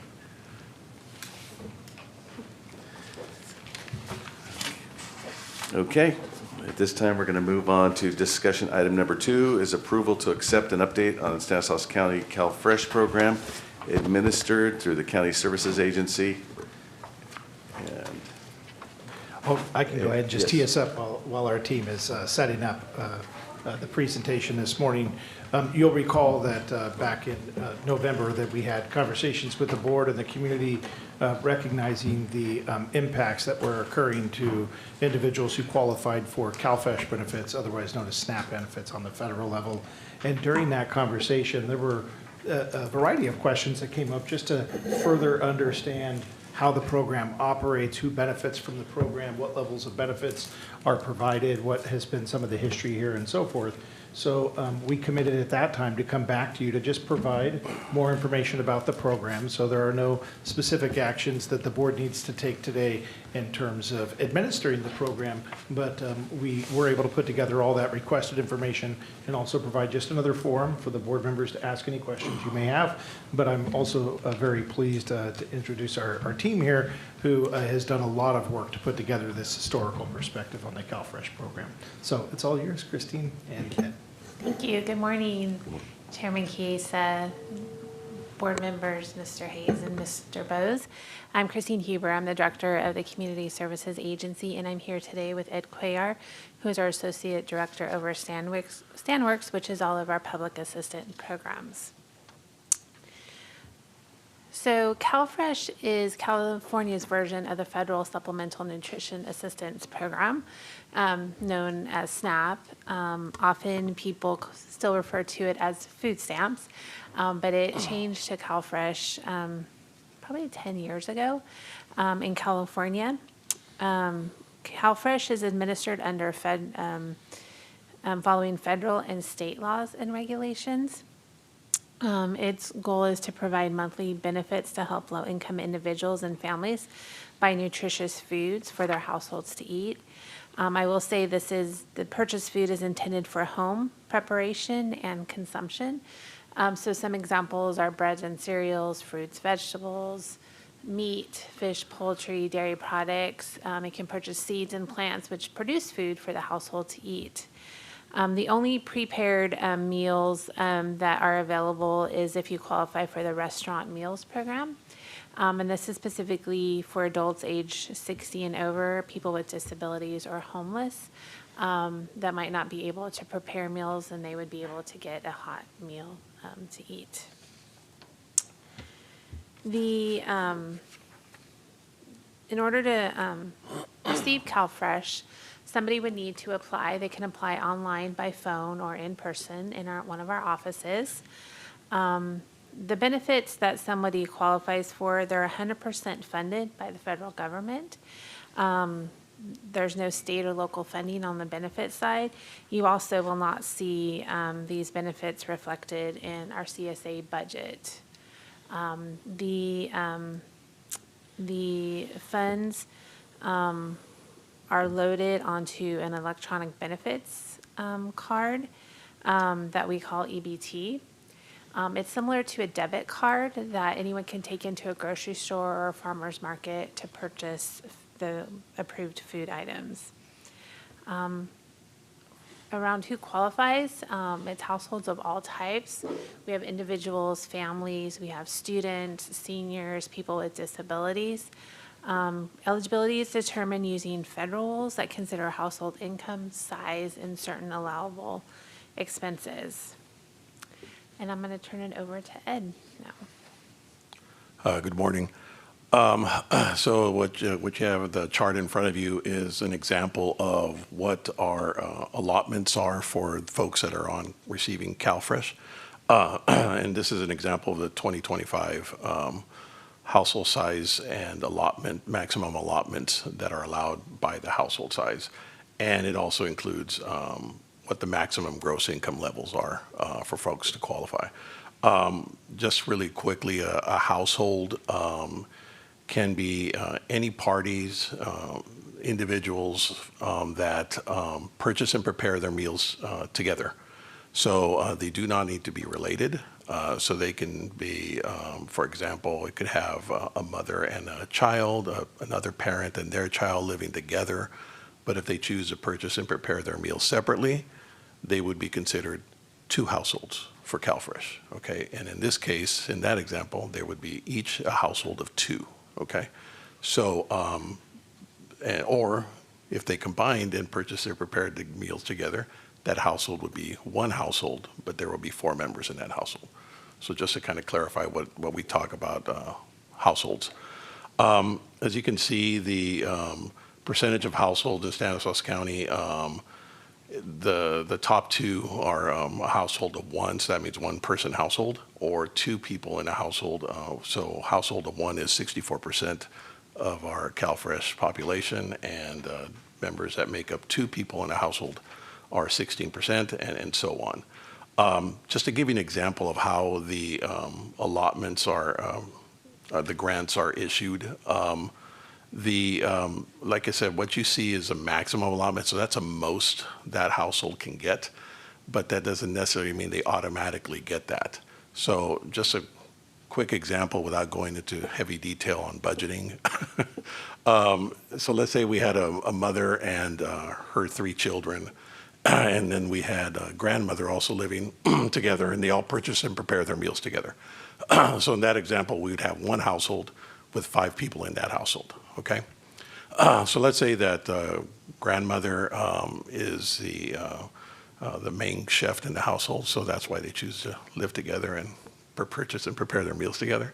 So, and let's say mother has child support income for the 3 children, and grandmother maybe has survivor's benefits from Social Security as well.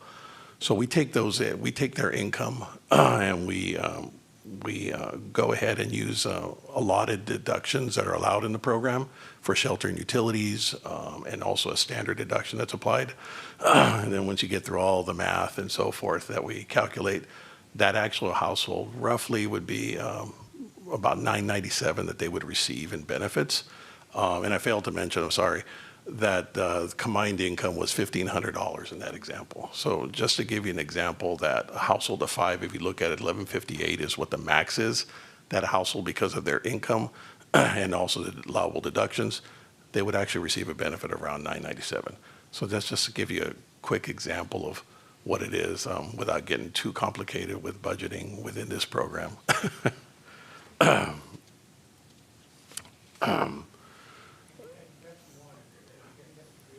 I have, yeah. Okay. The fog causes a little asthma allergies for me, so apologize for that. So the next item, next chart you'll see is the total CalFresh households and individuals. So we broke up the data there to demonstrate how many households we have, and then the total number of individuals that we're serving.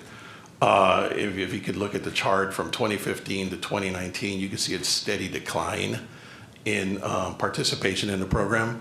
A lot of that could be attributed possibly to positive economic outcomes, hence the reduction from 2015 to 2019.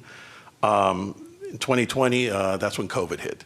So we started seeing a little spike in CalFresh. And if you look at the way this is working, 2020, 2021, they mirror each other, individuals and households, in terms of those declines. Where the separation ends is 2022 and present. We see a steady increase in our individuals that are participating in the program, but we're starting to see, as of 23, we started to see a decrease in the number of households. Now, referring back to the previous example of who makes up a household and so forth, the only thing we could attribute at that point is that there are more individuals, applying for the program, but they're all seeking to be in one household, right? So like in the previous example where there was two potential families that could make up two separate households. What we're saying is that what's happening is that a lot of households are either combining, or there are more individuals in that family that make up that household. So that's the only anomaly that we could see out of these trends here.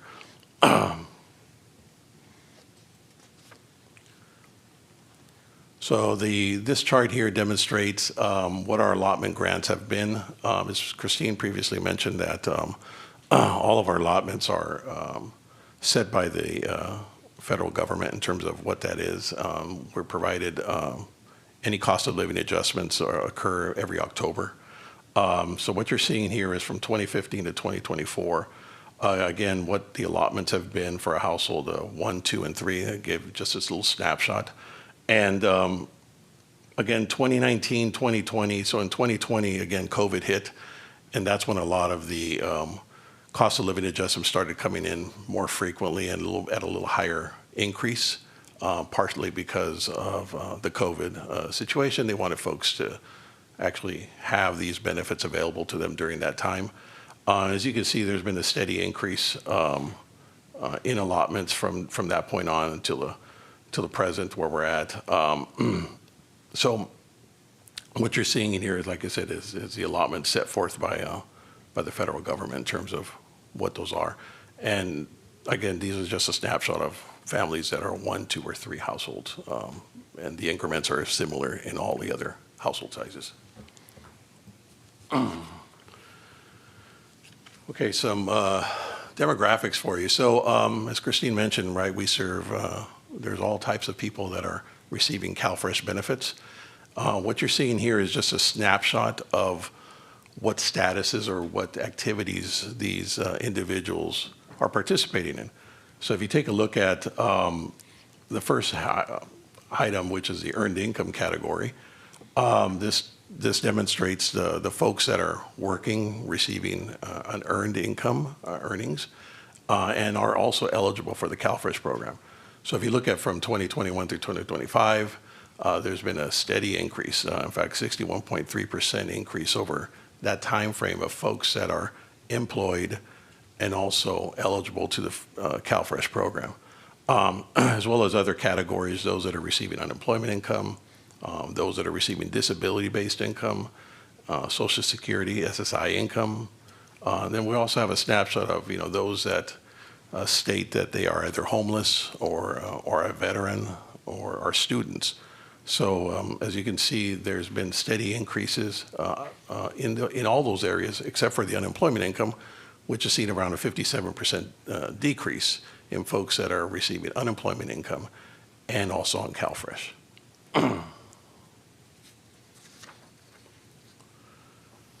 So here's a snapshot of who's receiving CalFresh by location. As you can see, the increases are fairly stable all across the areas, except for Empire. Empire's from 2021 through 2025 has seen about 11.8% decrease. All others have shown a steady increase. In 2021, there were a total of 79,363 individuals receiving CalFresh. 2025, that number is now at 96,879. The overall growth has been about a 22.1% increase from 2021 through 2025.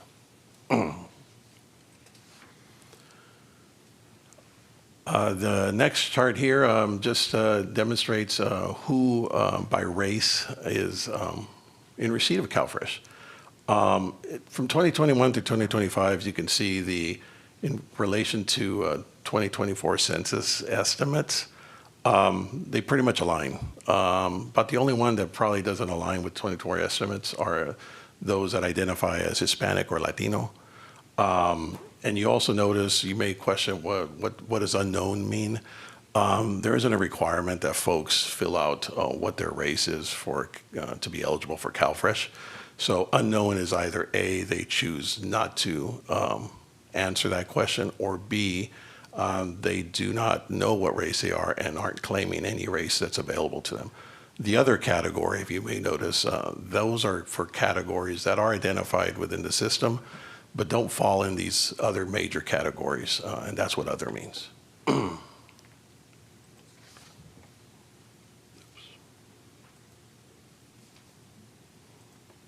not moving. Okay. All right, so the following shows you by age who's receiving CalFresh for us.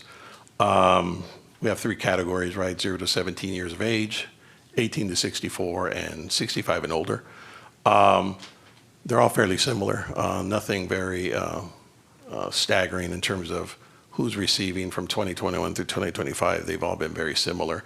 Obviously, the 18 to 64 is the largest age group that are receiving CalFresh at around 53%, and that's hold pretty stable throughout the last 21 to 25. So nothing major on this in terms of anomalies.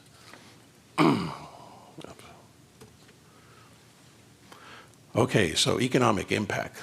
So what you're seeing here is the chart showing what the monthly average in millions on a yearly basis, right? So this is the amount that we are issuing out monthly per year on average from 2015 through 2025.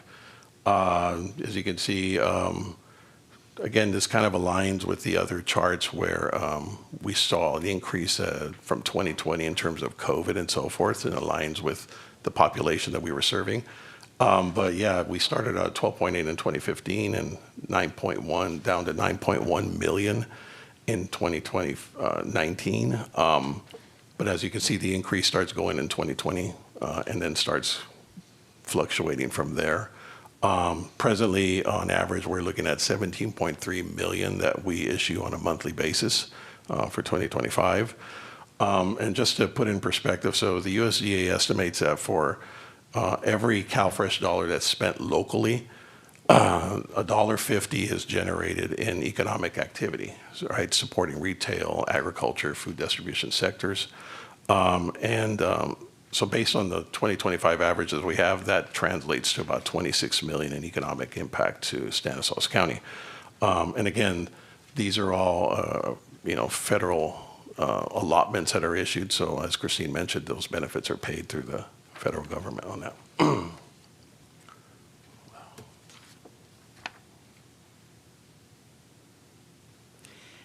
So on July 4th, 2025, President Trump signed into law House Resolution 1, which includes significant changes to the Supplemental Nutrition Assistance Program, and specifically CalFresh in California.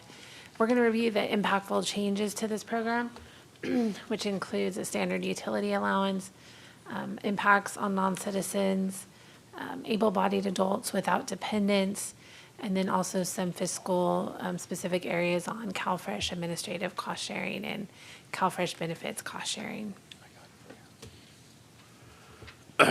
So standard utility allowance. So the standard utility allowance, or we call it SUA for short, what that is the fixed deduction that CalFresh gives you if you pay for heating or cooling costs, which is separate from your rent or mortgage. It's not based on your actual bill.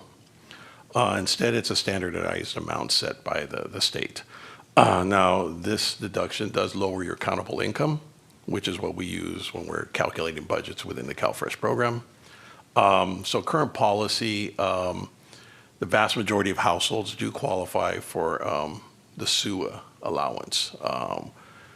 And so really quickly, so there's a piece that says via the state utility allowance subsidy, or SUWAS, well, of $20.01. So what that is the state granted, put that subsidy in place, which would allow families to automatically then qualify for the larger SUA amount. Okay, so I'm trying not to get too technical on that, but that $20.01 is important because it does allow the majority of our families to allow for the larger standard utility allowance, which for this next fiscal year is around $663. So per month, I should say. Now, what's going to change on that, effective with HR 1, effective November 1st of this year, I'm sorry, of 2025, I'm sorry, I forgot we're in 2026. The only folks that will be automatically eligible to the standard utility allowance will be those that are either considered elderly or disabled, household members, okay? Others must show that they actually pay for heating and cooling costs to get granted, to be allowed the SUA deduction, okay, which is that larger amount. So if families have, let's say, included in their utilities, their rent and utilities are included, they may not be able to qualify for that larger standard utility allowance. So what ultimately this means is that fewer families may qualify for that deduction, and that's a pretty large deduction, especially when you have income that can reduce your net income. The other item is current policy. It's internet expenses are allowed to be basic internet expenses are allowed to be counted as a standard shelter for excess shelter deduction. This will be eliminated under HR 1, effective November 1st of 2025.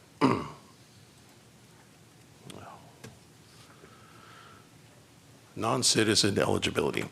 So current policy states that you are eligible to CalFresh if you are a U.S. citizen, or considered a national, a legal permanent resident, Cuban or Haitian entrant, or considered a compact of free association.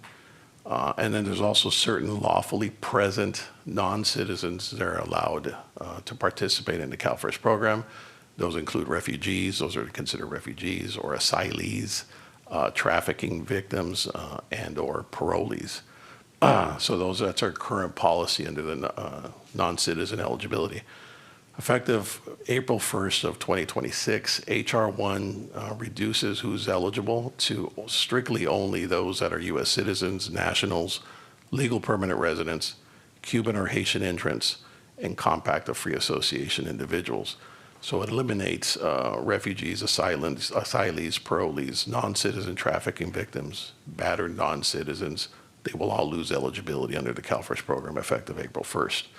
In Stanislaus County, from April 1st, 2026 through March of 2027, there are potentially 2,300, a little over 2,300 non-citizens that will no longer qualify for the CalFresh program under this rule.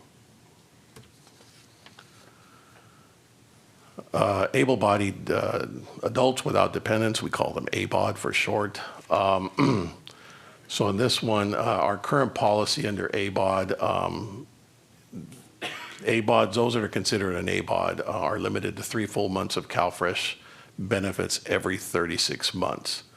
Now, they can receive benefits for longer than 3 months if they meet either work requirements, are excused from the time limits, or or living in an area that is away from the time limit. Now, effective June 1st of 2026, under the HR 1 rule, that will not change, so that stays the same. Now, current policy also, California has been under a waiver for ABOD requirements for quite some time. Under the new rule, effective June 1st, the state waiver will be going away, so we will not have an automatic blanket waiver across the state, which impacts our county. Also, ABOD requirements apply to 18 to 54-year-olds, unless they are exempt, which we'll get into a little bit later. Under HR 1, that's going to be expanded now from 18 to 54 to 18 to 64 years of age. So again, unless you're exempt, so those will be our ABOD coverage eligible groups. ABOD exemptions, there are no change to the following under the rule, which currently there is an exemption to the ABOD rules if you are medically certified as physically or mentally unfit to work, are participating in an Office of Refugee Resettlement training program for at least half-time, or are pregnant. So that will not change under the HR current rule effective June 1st. Exemptions continued here. So current policy under the age of 18 or over the age of 54, again, that's been modified. So now the exemption is for those that are under the age of 18. And if you're over the age of 64, you are exempt from ABOD rules. The other item that's been modified is individuals who are the parent or reside with a household member under the age of 18. What's been modified on this is that now it's strictly designated to those who are the parent of or responsible for care of a dependent child under the age of 14. So no longer is it just living with a household member. And then, of course, the age has been reduced from 18 to 14. Under HR 1, the following exemptions have been discontinued. If you are a veteran, you are now required to participate. That is no longer an exemption under the HR 1 rule. If you're an individual experiencing homelessness, you are also now required to participate. You're not exempt from the ABOD rule. If you're a former foster youth under the age of 25 who was in foster care on the date attaining 18 years of age, you're also not exempt from the program effective June 1st. And there is no longer a waiver for an area that doesn't have or lacks sufficient amount of jobs. That waiver has also been discontinued effective June 1st under the HR 1 rule. There is one new exemption under this rule, and that's those who meet the definition of an Indian, an urban Indian, or California Indian as defined under the Indian Healthcare Improvement Act. So that's a new exemption under the HR 1 rule. In Stanislaus County, there are currently 6,000, a little over 6,000 individuals who are considered ABOT presently. After HR 1 takes place in June 1st, there will be a total of 24,156 individuals who may be considered ABOD without considering looking at caseloads and their potential exemptions. So the funding changes under HR 1, and that would be affecting the CalFresh administrative cost sharing. So CalFresh administration is currently shared between federal, state, and a local match. This funding goes towards obviously the administration of the program, so staffing and any other related costs to administering the program. Currently, the cost is shared. The federal government pays 50% of this, and then the state pays 50% of this. In California statute, the state share is shared, so that 50% is broken up. The state pays 70% of it, and the county, you pay 30% of it. So currently, that split, the county share is 15%, and the state share is 35%. This, after October 1st, 2026, the sharing ratios are changing. The Fed share will now be 25% of the administrative costs, so a 25% reduction. From there, the state share goes up to 75%.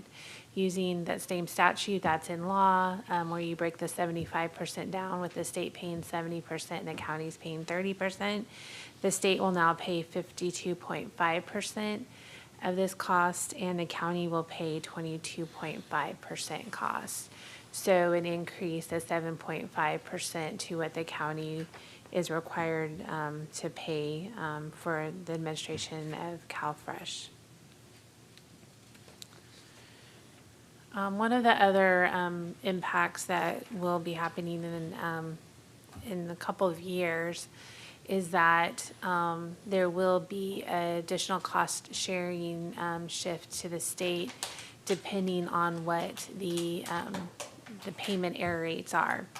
And so payment error rate could be because we, as an entity evaluating someone's application, we made some type of error in that budgeting and the approval. The other thing that also comes up under this area is if a person who's applying makes an error in what they report, or if they purposely commit some type of fraud in what they report. So all of that is combined to determine a state's error rate. And so you'll see that if a state has a less than 6% error rate, there is no impact to the state. You still receive 100% of your federal funds. And then based on there, depending on the percentage, there's an increase by 5% of the error. And so in California, and I just picked a month, and Stanislaus error rate was a little bit over 5%, but the statewide error rate was a little bit over 11%. So using these categories, and if that was the average in calculation, the state would be reduced, or the federal funds would be reduced by 15% to California. Now, it's unknown at this time how the penalty would be passed on to counties. It's not been developed yet or shared, but potentially this could impact our administrative funding that we get, which would impact our ability to be able to process applications and meet the timely requirements for processing times. Christine, Oh, yeah. sorry. You're going to ask the same question. Go ahead. I'm just saying, who calculates the error rate is what I wanted to know. Is that what you're? Yeah. Yeah. So it's done through the state, through different and various quality assurance reviews and information. You know, we also do quality assurance reviews, and we submit that error rate to the state. Is that quality assurance review, is that, how often is that done by the state? How often is it done by the county? So we get the samples monthly, and that's what we transmit to the state on a monthly basis. So what does that mean when you get the samples, Ed? I'm not sure. Sample of cases that are being reviewed. Okay. So the state will designate how many cases or which cases they need to be pulled for review, and that's what we end up pulling. Just like an audit sample, they come up with a certain amount. Correct. And they're random, and they, yeah, okay. And then the 5, 10, and 15%, which essentially are penalties to the state, that makes the 25, 75 federal share go down to 20, down to 15, down to 10? Is that effectively what they're saying? Well, they're two different items. So the admin, that admin 25, 75% split, right? That's happening, doesn't have any correlation to the payment error rate. So the payment error rate would be in addition to, if it were to apply, right? If we were to get that, that would be another penalty, if you will, right? Counting against us. But like I said, for the county, like Christine mentioned, we don't know if those will be passed on to counties or not. It is in regulation statute that the state can do pass on, okay. But we haven't been notified as if that's actually going to occur or not. I'm going to keep going. The able-bodied individuals going from 6,000 to 24,000, does that mean fewer people are going to qualify? Is that the way I'm reading it? Correct. Yeah. So, well, not necessarily. So it's okay. Those that would be the 24,000. Those will be considered ABOD. So they would fall under the rule now because of the expansion from 18 to 64. So they would fall in that category. Also, those preliminary, those that may be considered, may have had an exemption, maybe because they were either homeless or former foster youth or a veteran potentially. Since those will be going away, those are included in that figure. Now, what isn't calculated, and that would be kind of difficult until we get into a case, is to see if they maybe qualify for any other exemptions. So the potential at the high end would be around 24,000 altogether, assuming no other exemptions, no one qualified for anything like that.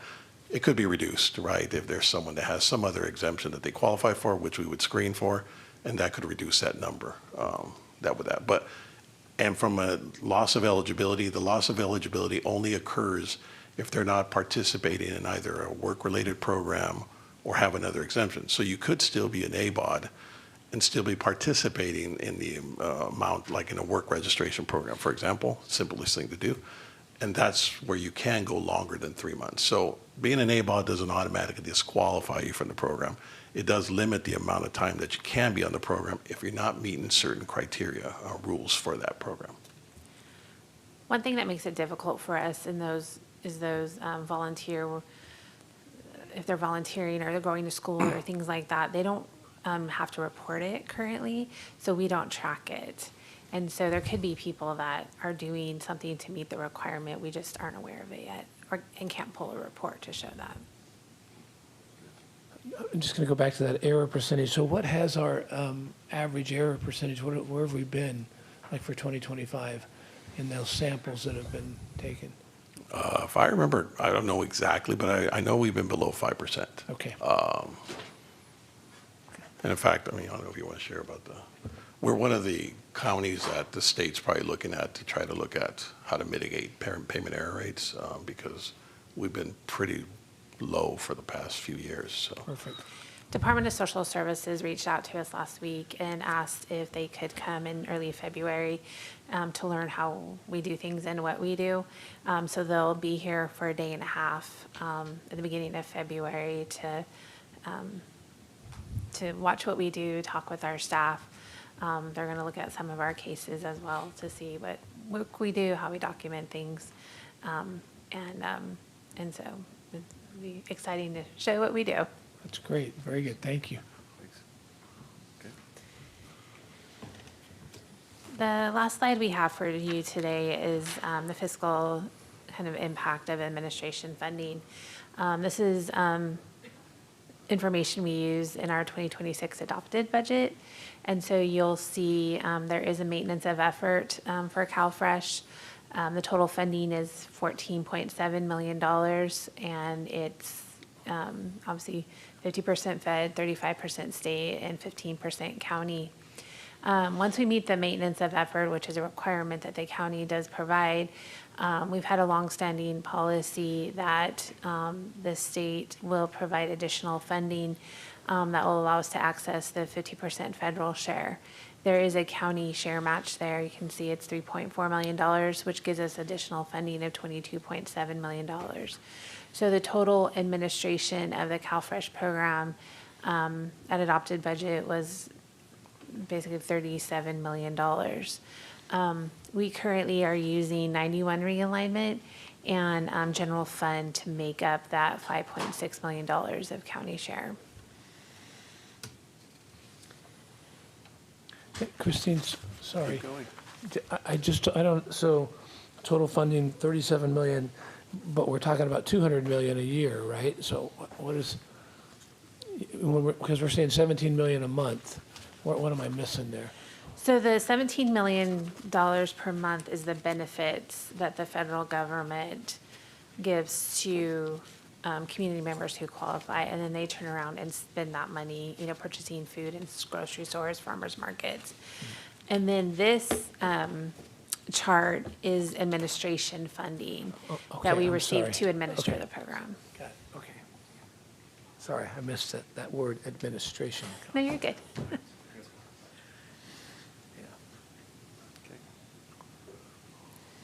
Is that? So that's all that we have. Our recommendation is to accept an update from CSA, the Community Service Agency, on the CalFresh program. And so we're available for any other questions. Any other questions or comments? I got a couple more, sorry. I'll go to the public first. Oh, sorry, okay. Any comments? All right. Any, go out to the public comment? Seeing none, bring it back to the board for comments. Okay. Yeah, thank you, guys. Great presentation, and I really appreciate you coming back with this to help us understand more, something that I think a lot of us weren't aware of until, like the crisis hit here. So the slide back in CalFresh demographics, and it shows the amount of recipients that had earned income versus unemployment. That one, do you see that one? Yeah. Back to them. So, and if you total up, I don't know if I can get that slide back up there. Can we get the slide back up on the? Sorry. There you go. It's in front of you there. Perfect, okay. So if I'm reading that right, this is the numbers of individuals that have earned income from 2021 up to 2025 each year, the number of individuals. So if I take that number in total, it's like 46,000 individuals. Okay, you know what I'm gonna ask already. Correct. So who are the other, because we say there's 90, whatever it is, 89,000 or something of, 96,879. Who are the other individuals? Yeah, so I mean, so like I think I mentioned this, so this is just a snapshot, right, of our caseloads of who's doing what. Yeah, there could be, I mean, I'm trying to think off the top of my head of what kind of categories we had. You know, there could be pregnant, those that may have zero income at all. Okay. You know, so it could be various items. This is just kind of a little small snapshot of some of what our families or individuals are participating in terms of activities within our community. Yeah, and if I could just jump in, because I asked the same question, we were preparing for this presentation. The categories that you see here on this particular slide, this is just kind of a random selection of some of the categories that they can pull data from. They can't pull data for all different types, but these are some of the identifiers that they have in the system. So it was kind of FYI information. It is not intended to add up in total to all participants. But it's only about 50% of the, so the other 50% are a bunch of other. That might meet some other category. Yeah, this is not intended to be inclusive. It was just a sampling of some categories. Okay, okay, okay. It'd be curious just to see, I mean, the other one is made up of 1s and 2%, so that get us to the other 50%, or there are some other large categories that are just curious, sorry, this stupid accountant, sorry, questions. No, you're good. I asked the same question. Yeah. These are all good questions. And then, if I understand right, it sounds like it's gonna, our cost, is that right? Our cost is gonna go up by 7.5%? There was another slide that went from 15 to 22.5. Yeah, that we would start to pick up more as a county. Yes, beginning October 1st, 2026. So then, just doing the math on that again, on 200, is that like 15 million more? The county share based on 200 million a year, or is that not how I get there? Of the admin expense. 30-some million. Oh, it's just, okay, again, that's just of the admin expense, okay. Correct. Okay, back to the admin thing. But still not a good thing. Not a good thing, yeah. It's a few million. We're working to get an exact number or range to work from, but I would estimate it's a few $1 million more. And just my last thing here is very encouraging, just with regard to the error rate, you know, for our county. I think that's great. That's to be commended for that. That is very good. That we're, because that's always what you're gonna hear. There's some sort of fraud here. There's some sort of, it sounds like we're in good shape here with what we're doing. But still concerning, that not that you guys can do anything about it, that's something that we should be doing something about, is try to get, how do we get almost 20% of our population off of this program and into a better situation economically, right? Just get individuals where they're making more money, which is part of what we're working on with our Stanislaus 2030 and all these things that we're working on. But it just really emphasizes, I mean, just the shock of hearing that. We've always talked about how, you know, we have so many people that are in our county that are on some sort of government assistance. But when you really start talking these dollar amounts and these number of individuals like that, it really is. And that's part of the reason why I was hoping, I appreciate you guys coming back and doing this, because it really should just bring more attention and more focus on our part to try to reduce these individuals who are requiring government to help them eat, you know, every month. And so, anyway, not that we're not trying to do that already, but it just really emphasizes the importance of it. So thank you guys. I just maybe want to mention, since you mentioned fraud, you might see last week the governor started an ad campaign or initiated an ad campaign in California around fraud and public assistance benefits. And one of the things that I think we should be proud of in California is we're the first state in the nation to have the tap chip card for the EBT, so it's not as easy to steal with skimmers and all sorts of things. We were seeing a rate of people being, their money being stolen, and that has drastically reduced since the chip tap card, as well as they put in place that a person can turn their card, EBT card, basically on and off. So when they go to the grocery store, they can turn it on, they can use it to purchase whatever they're purchasing, and then they can turn it off so that no one can go any other time, get their credit card number or whatever, and then go take their benefits. So there's also a lot being done in California to reduce that fraud, which helps, obviously, like our workload and investigations and such. Great, thank you. Yeah, appreciate, and I guess we don't set the rules on the program, but we have state and federal advocates through our organizations and your organization that you belong to, because any change in the cost share of the formula obviously has a major impact. These are, aspirational goals are to get everyone off, but in the meantime, these are funds that are important to our community, so we need to continue, I think, that to make sure that we don't have to pay a disproportionate share. Love the numbers. Appreciate you coming back and telling us. So that was, this is just an update. Thank you very much, Christine and Ed. Do we need a motion to accept that update? Yes, we do. All right, motion to accept the update. Second. A motion, a second from Terry. All those in favor say aye. Aye. Opposed? Motion carries 5-0.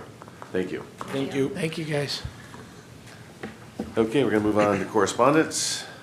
This board received a letter from the Stanislaus County Department of Planning and Community Development regarding the Planning Commission's determination of the conformance of the capital improvement plan project list for the budget years 2026 through 2030. I'm going to acknowledge receipt of the correspondence and refer as recommended on the agenda.